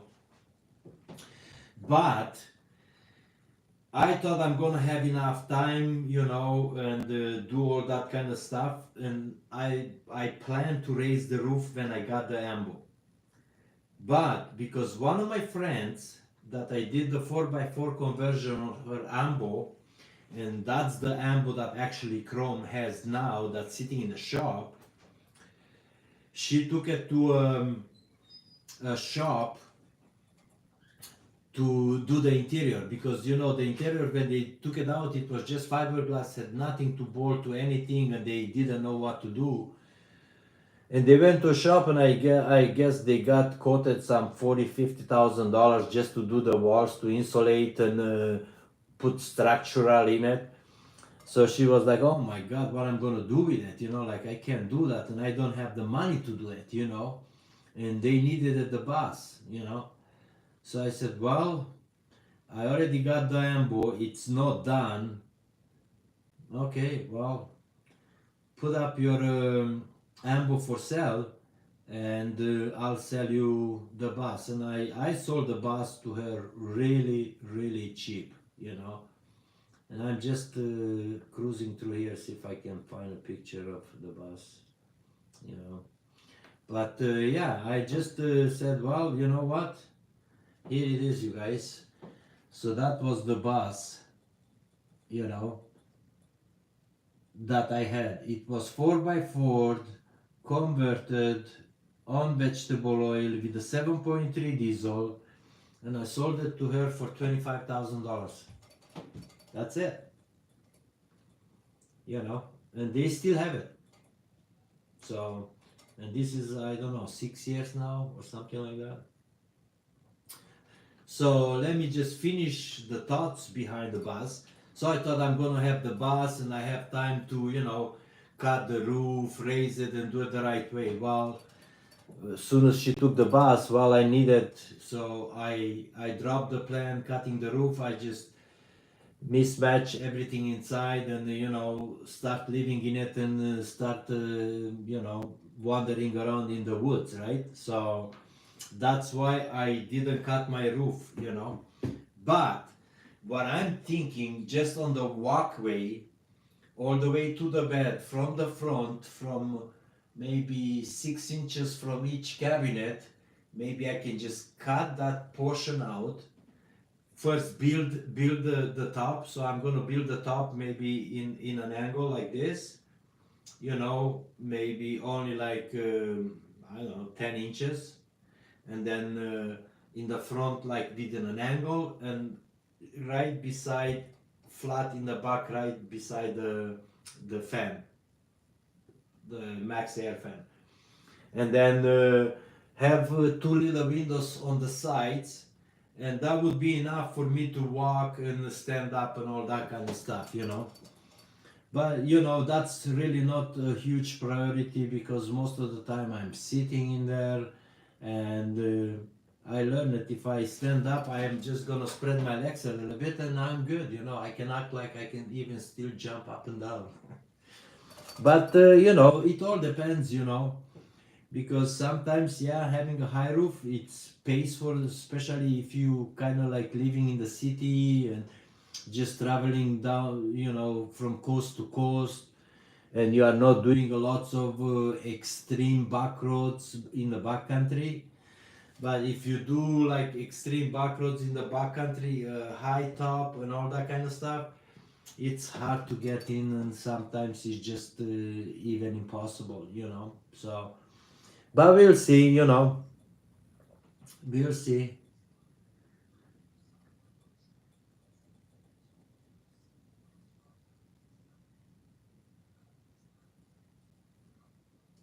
I can build any home, but when it comes to working on vehicles, I can be dangerous. William Müller. Oh yeah. Dangerous, eh?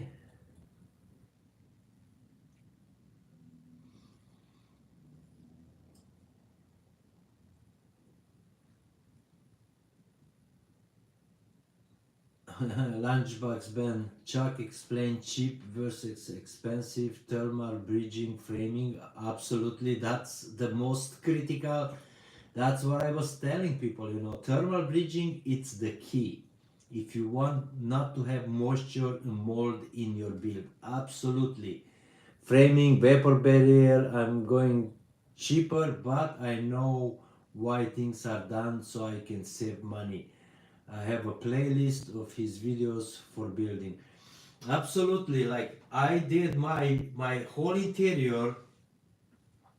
When I build mine, the walls, I put the thermal barrier, I put the insulation, I left the insulation that was in there because it was a pretty good insulation, and I added another 1 inch, and then I used the cedar 3/4 inch, and that's another insulation, you know. So in total, I think I have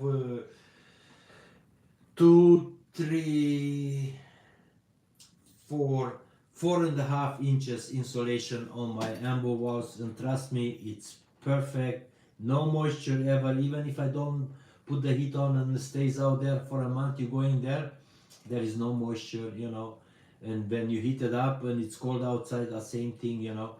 There is no from inside transferring outside. That's why it's good to do the barrier the right way, and doesn't have to be expensive. I think back in the day when I built mine, all the material that, you know, I went with cheap backlights, you know, from Amazon. I think I paid like 40, not even $40 for a set of 6, you know.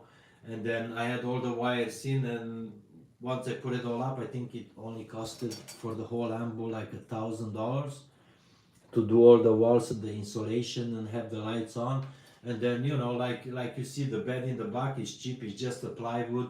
It has a couple of, you know, 2x2s, and then just close the 2 doors so I have access to the compartments, and then just a piece of plywood up on the top, and then I have the back in the garage.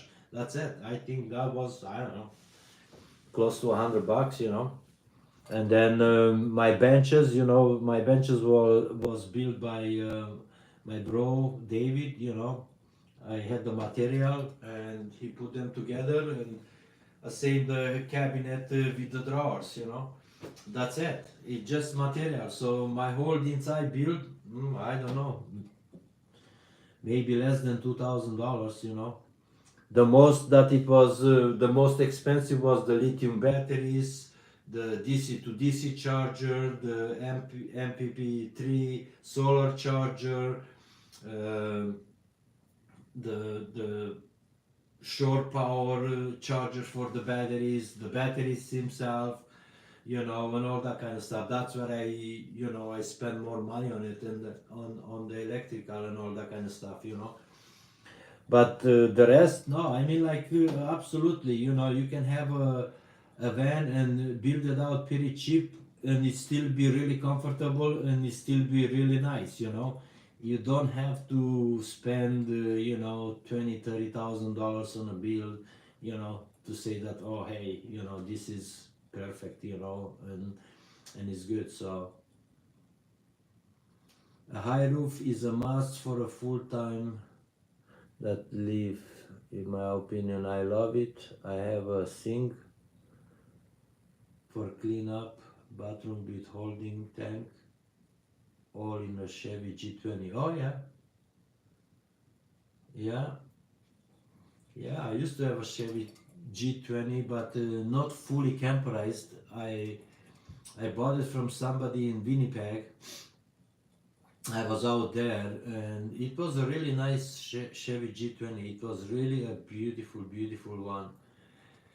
It was a 1988, I think, was the Olympic edition in Calgary, and it only had 40,000 kilometers. I bought it from an old couple. They bought it brand new. They only used it 3,000-4,000 kilometers a year, and it was garage kept. It was still like brand spanking new, and I feel sorry that I sold it, but such is life. That was a really nice, you know, like kind of like baby blue with the high roof and all that kind of stuff. Then yeah, I mean, like, obviously, you know, especially when you get a little bit older, you want to make sure that you be able to stand up, you know.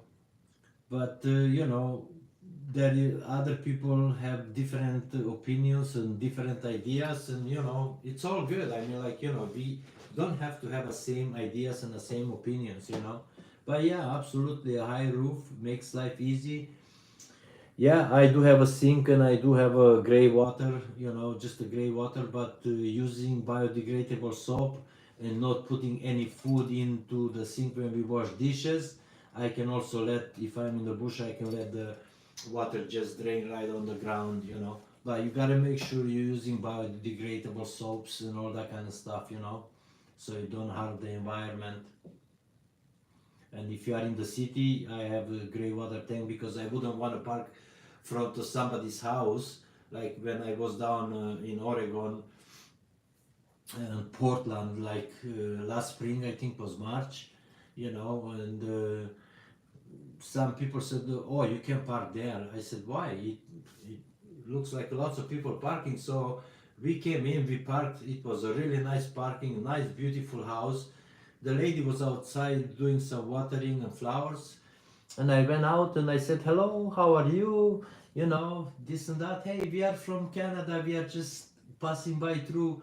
And I was just wondering, do you mind if I park here in front of your house? She's like, "No, no, you can park anything you want." So we parked there for 3 days, you guys. We slept out there. And then we walked all over, to the restaurants and all this kind of stuff. So, you know, it was a fun time. But yeah, high roof, absolutely. If you can have it, I agree, have it.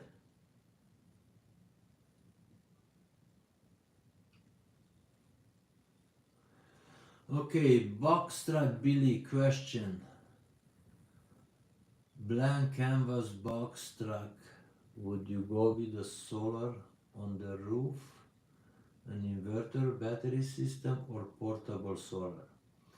Well, let me tell you something, you guys. This is actually a really good question.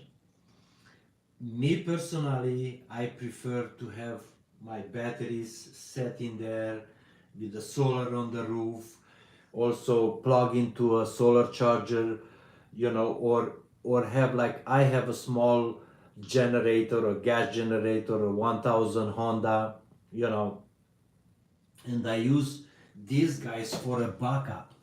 These guys are only a backup power for me. Oh, that's heavy.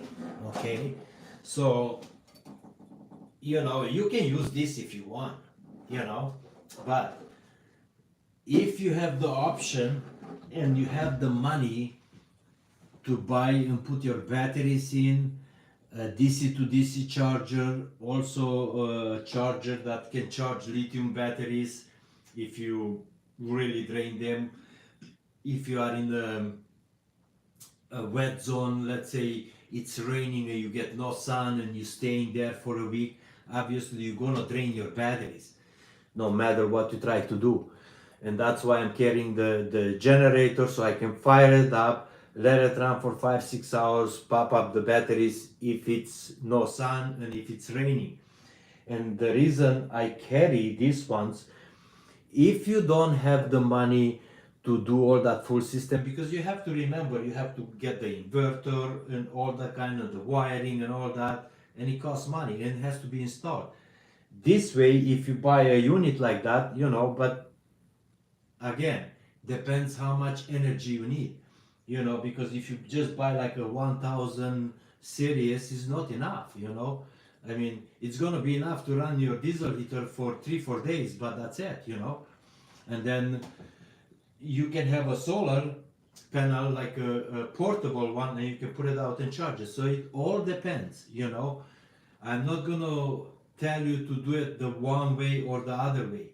It all depends what everybody has in budget, because if you buy the batteries and if you need, like, let's say 300 or 400 amp hours, or stuff like that, you can buy one battery. Nowadays you can buy one battery that actually has 300 amp hours and put it in, but just make sure you buy the right stuff. And then you need a DC to DC charger to regulate how much power is coming from your alternator, otherwise you're gonna burn your alternator out. You must have a DC to DC charger, and if you have a 300 amp battery, I would suggest use like a 50 amp one. And the same, with the solar, have solar if you have room on the top, and all those gonna cost money, right? And you gotta drill the holes and you gotta set everything up. Now, if you don't have all that room and you don't have the money, yes, you can buy a nice, 2500 watt solar generator and have a nice spot for it. You have everything there you need, and it will power your fridge, it will power your diesel heater, and it will power your lights.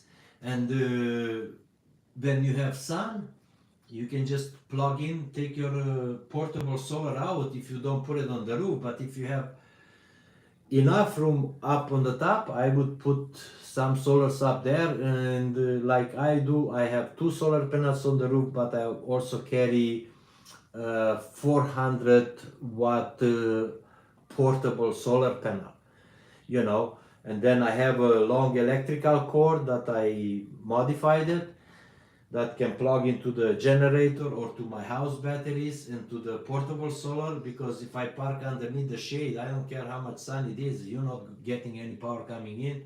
I can just move everything right out there and charge up the batteries. So, you know, it, again, I'm not gonna say one way or the other.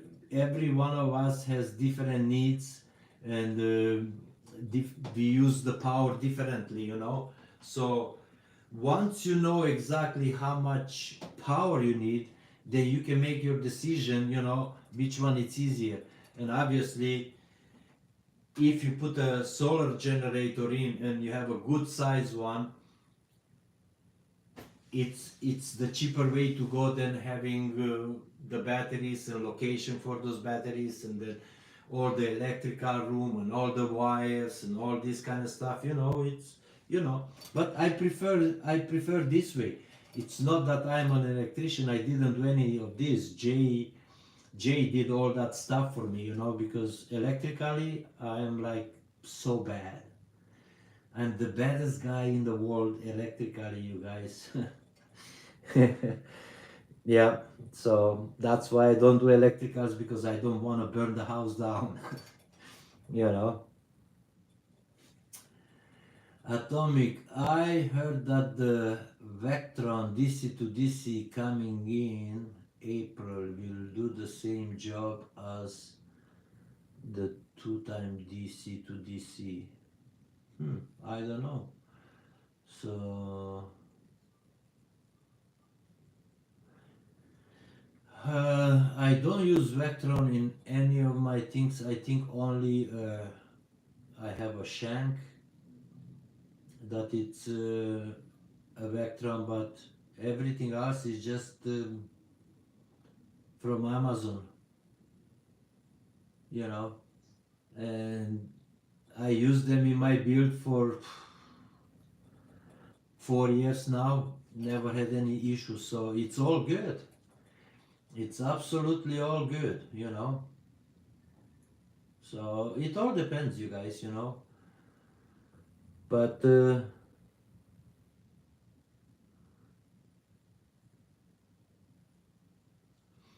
Laurie and Cooper, Atomic, it's all about the alternator output. Only draw half of the output in, or you will be buying one every year.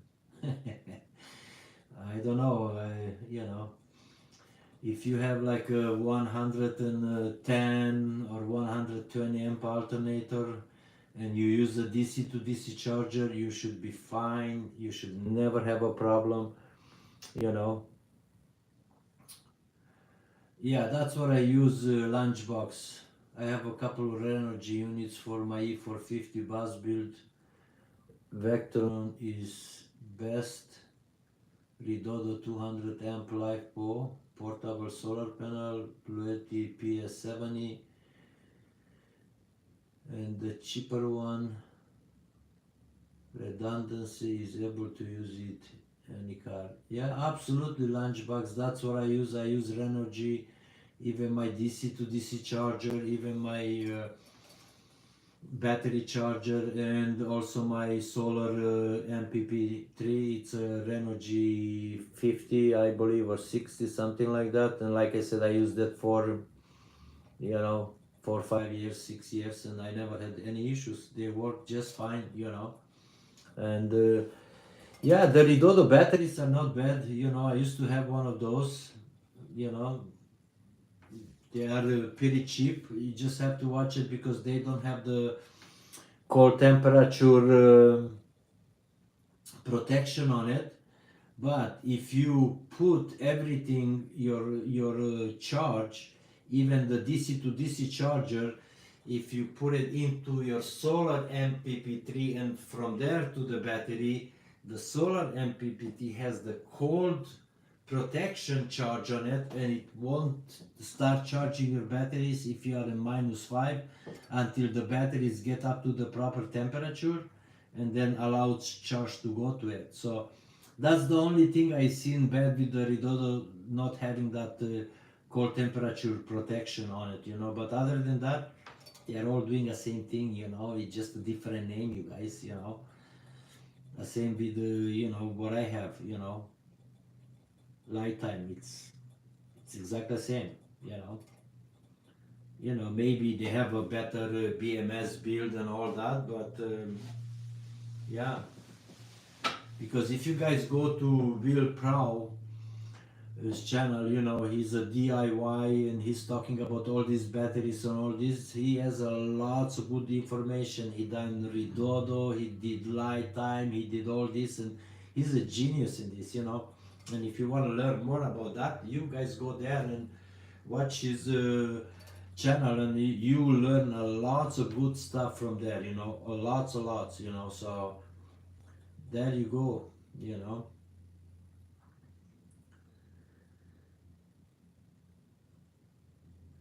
Iron Wolf, I lived in my 7.7 4x4 Dodge Power Wagon for a year and a half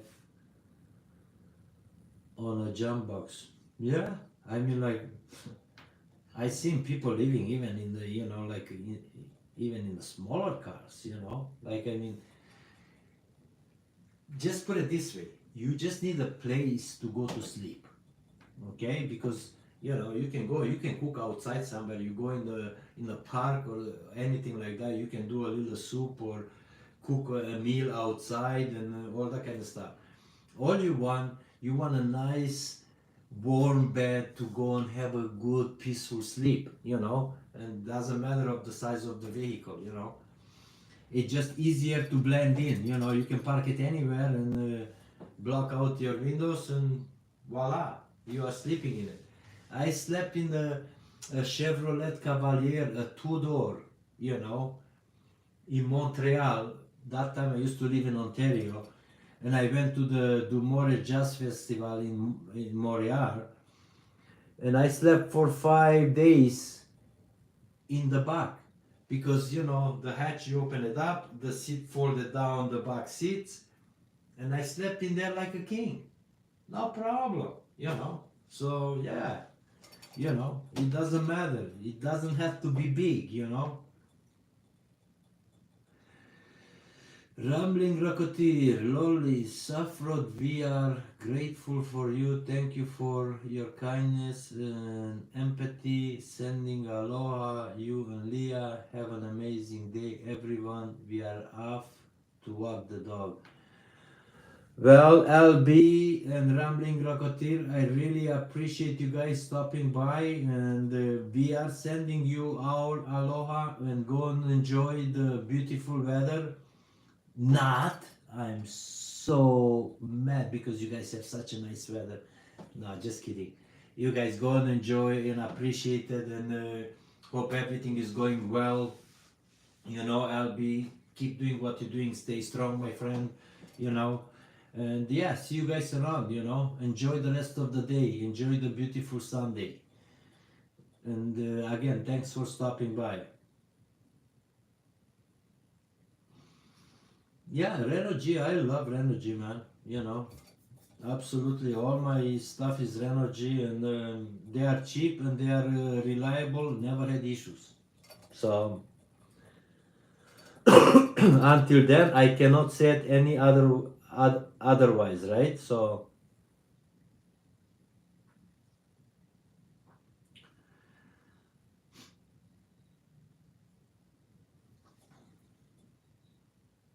Donald Fraser, I think we talk about this. I am on the west coast. That's a bit too far.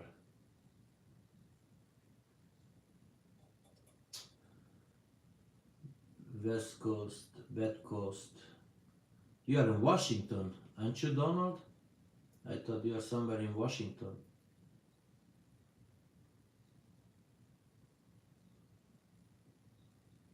Yeah.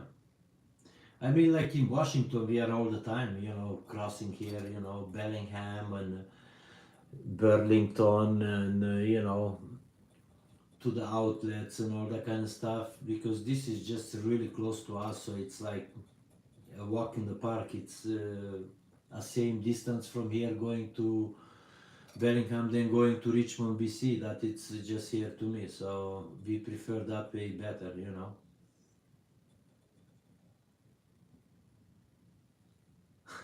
Sylvie, yeah, it was a 1990 Chevy Cavalier RS, two-door.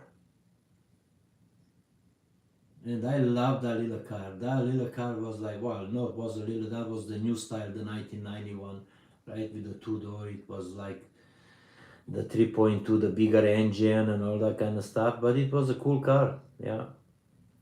And I loved it. And I was able to sleep in it, going to Grand Bend to the beach, you know, for the weekend. Sleep in a car, that's the way to do it. Lunchbox minus 40 in Montana. Frequently, I'm going to build a thick insulated box for my batteries, running the diesel heater to it. I want to insulate the sleeping area in my bus with the diesel heater and beds.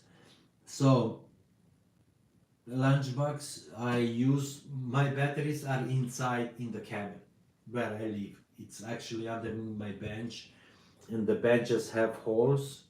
So the temperature, whatever temperature is inside the cab, that's what the batteries are to.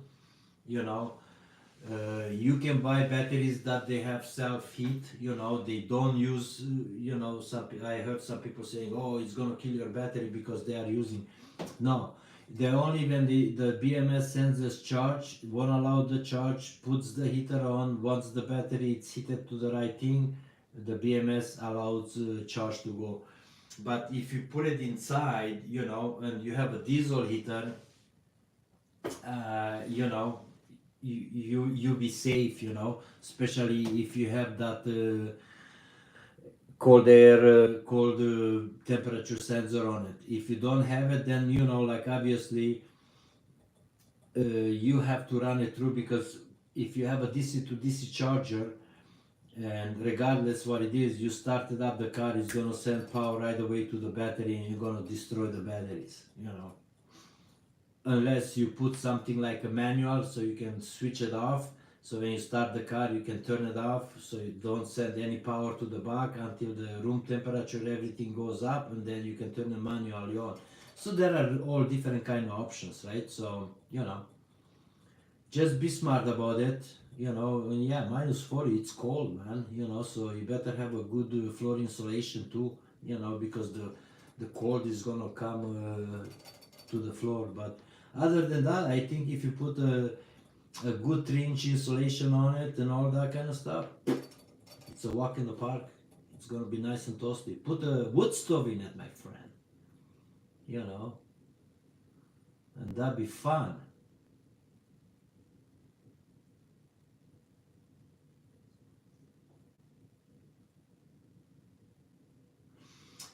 Kenai Gar, yes. So whenever I go hunting, like in every fall, I pull the Nissan behind the ambo. And yes, I just have a tow bar, flat towing it. He follows me like a little puppy, and I plan to do the same way with the Dodge. I will never trailer them, no, because you can, especially if you have a manual transfer case, you can put everything in neutral, no problem. It won't spin your transmission, it won't do nothing, so you're good to go. And Nissan, it's a manual transmission anyway, so I just put it in neutral, 4x4 in neutral, so it's like free rolling, and you just have to have the key in the ignition so the steering wheel freely can turn, right? Disconnect the battery and that's it. It's running like a baby. Yeah, so Joe W. Life Adventures. Yeah, Lolis did a great job. Oh, thank you, Joe. But what I didn't see here today, I didn't see my friend. What happened?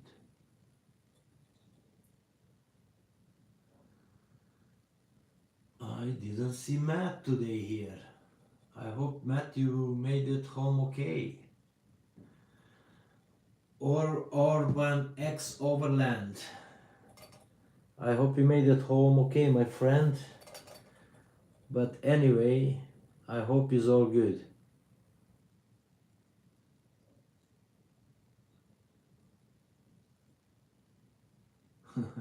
Yeah.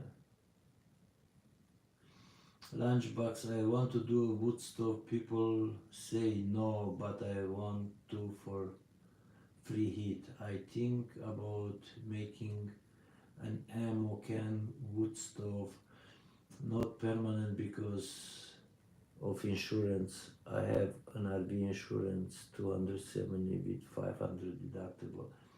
Yeah, so it all depends, you guys, because I have an RV insurance on my ambo and I have a wood stove in it, Mine is permanently in there, but if you install it the right way and if you do it the things, and passes inspection, there is no problem,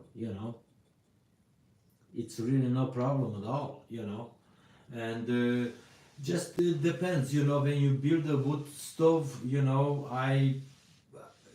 just gotta be really careful because when you do like from an ammo box, it's too thin of a can, and it can just radiate way too much heat, and that's when things can go sideways, But if you can build yourself, like something like same thing like a bigger camo box, and if you can put stone, that properly stone frame it inside, make sure that you take that heat and keep it there instead of just evaporating, you'll be fine.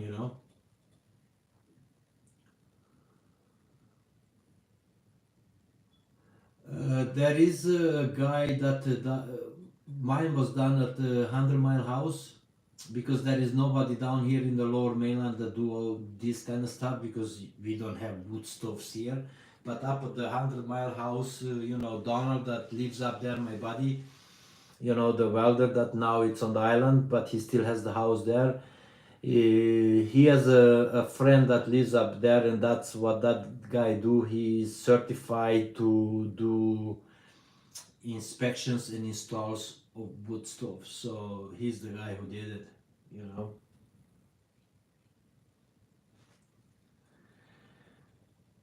Gina T, what was my first vehicle when I was a boy?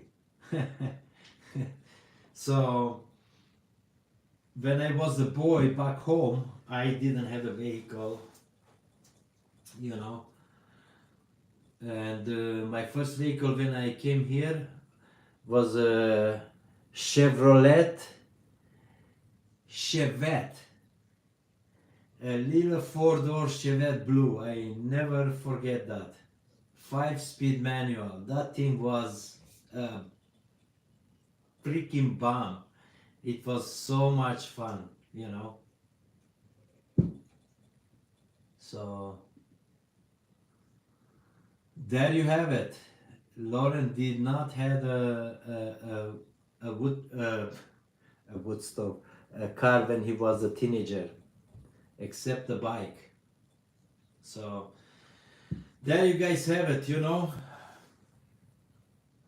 I hope you guys enjoyed today's stream. I really appreciate all of you guys coming back. I think it's time to, wow, 2 hours, my goodness, time just flies. I can't believe it. Yeah, yeah.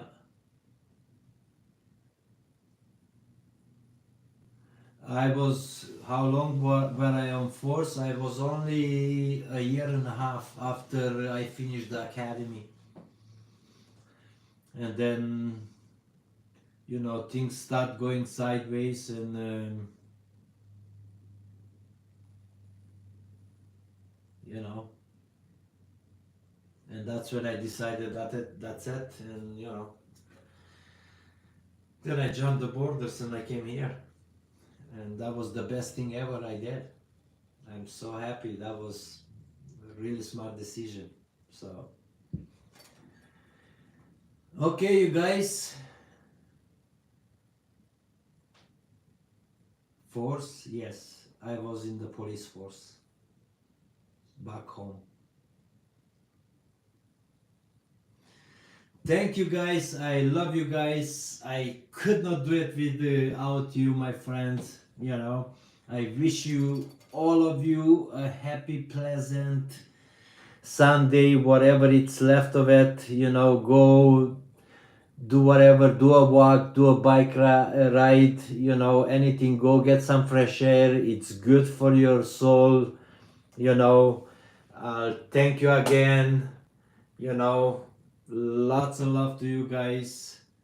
I'll see you next Sunday, you guys, because we're gonna make this, hopefully, you know, a tradition that Sunday 10 a.m. we're gonna have the live stream. So thanks again, you guys. I really, really appreciate it, you know.